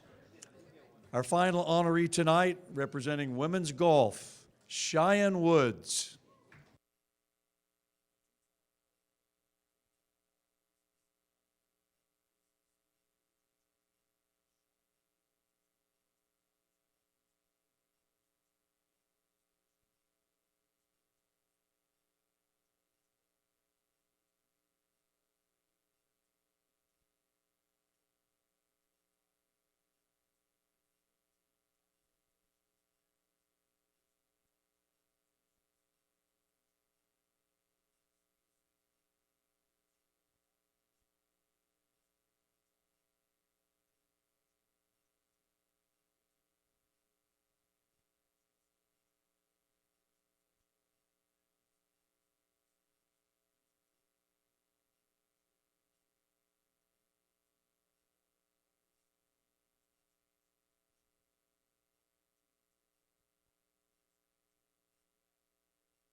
Wow, it's really crazy being able to see those photos and so many memories come back. I graduated in 2012, so it's been 13 years now. This is my son here that has probably been heard by everybody here in the room. But I want to thank all of you guys for being here. I want to thank everyone who was a part of nominating me. It's such an honor. I grew up in Phoenix, Arizona. All right. It's very rare to come to Wake Forest and have many people from the West Coast. So when I was growing up, I didn't know much about Wake Forest other than Arnold Palmer and Tim Duncan. So when I was being recruited by Coach Daly, who I am so grateful for, as a 16 or 17-year-old in high school, I almost missed my opportunity to come to Wake because I mistakenly told Coach Daly that I preferred to play rather than practice. And she was a little bit concerned about that statement. So luckily, I was able to prove myself. I earned a scholarship here at Wake Forest, which I'm so proud of. It completely changed my life. Coming into Wake as a freshman, I was shy. I was a little quiet. It was a little bit of a tough transition. But I was really grateful to have support, whether it be in the academic department, the athletic department, my coaches, my teammates. They were always there to support me through everything.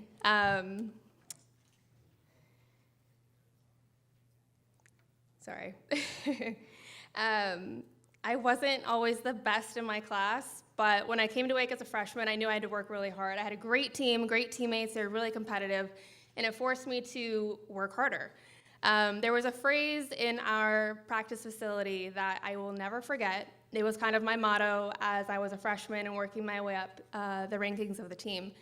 And it said, hard work beats talent when talent doesn't work hard. And for me, that just really stuck in my head of kind of coming in feeling like an underdog, being on a team of Wake Forest, who at the time, Duke was a dynasty of a golf program. So we were a little bit of an underdog too, but I felt like when I had that instilled in me, I was able to just work, work harder than the next person, and combine that with talent, I could do anything I believed I could do.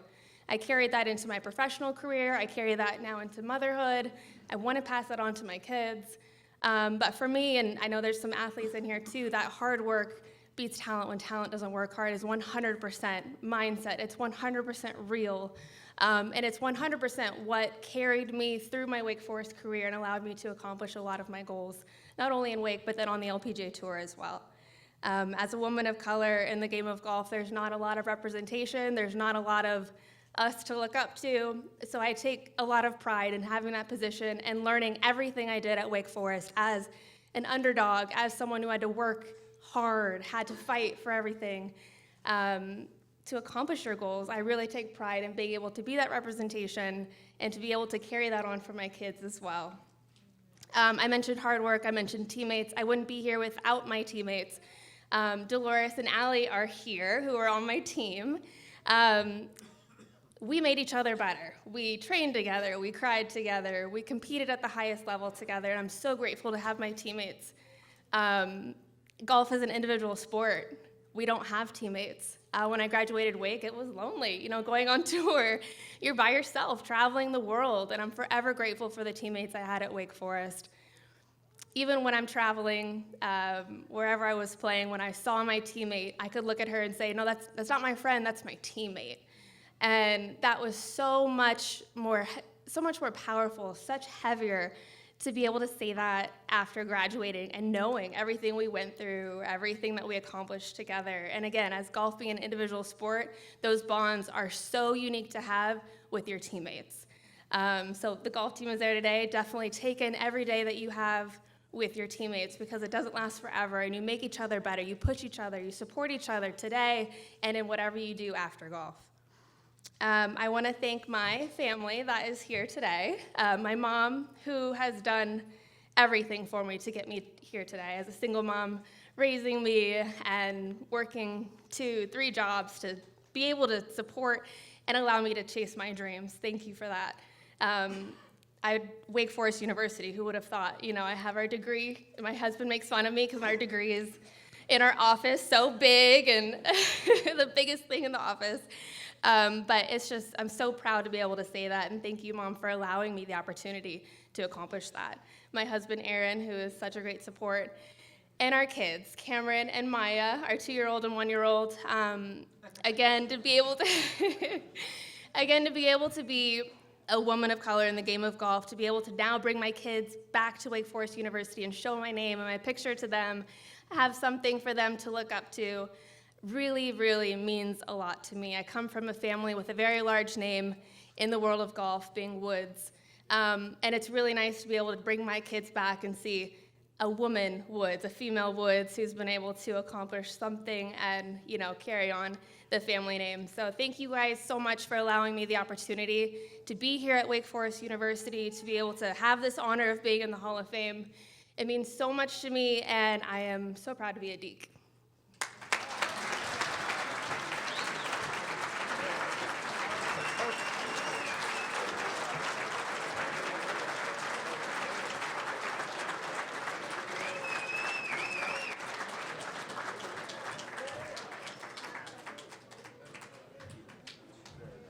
Thank you, Cheyenne. What a great class, right?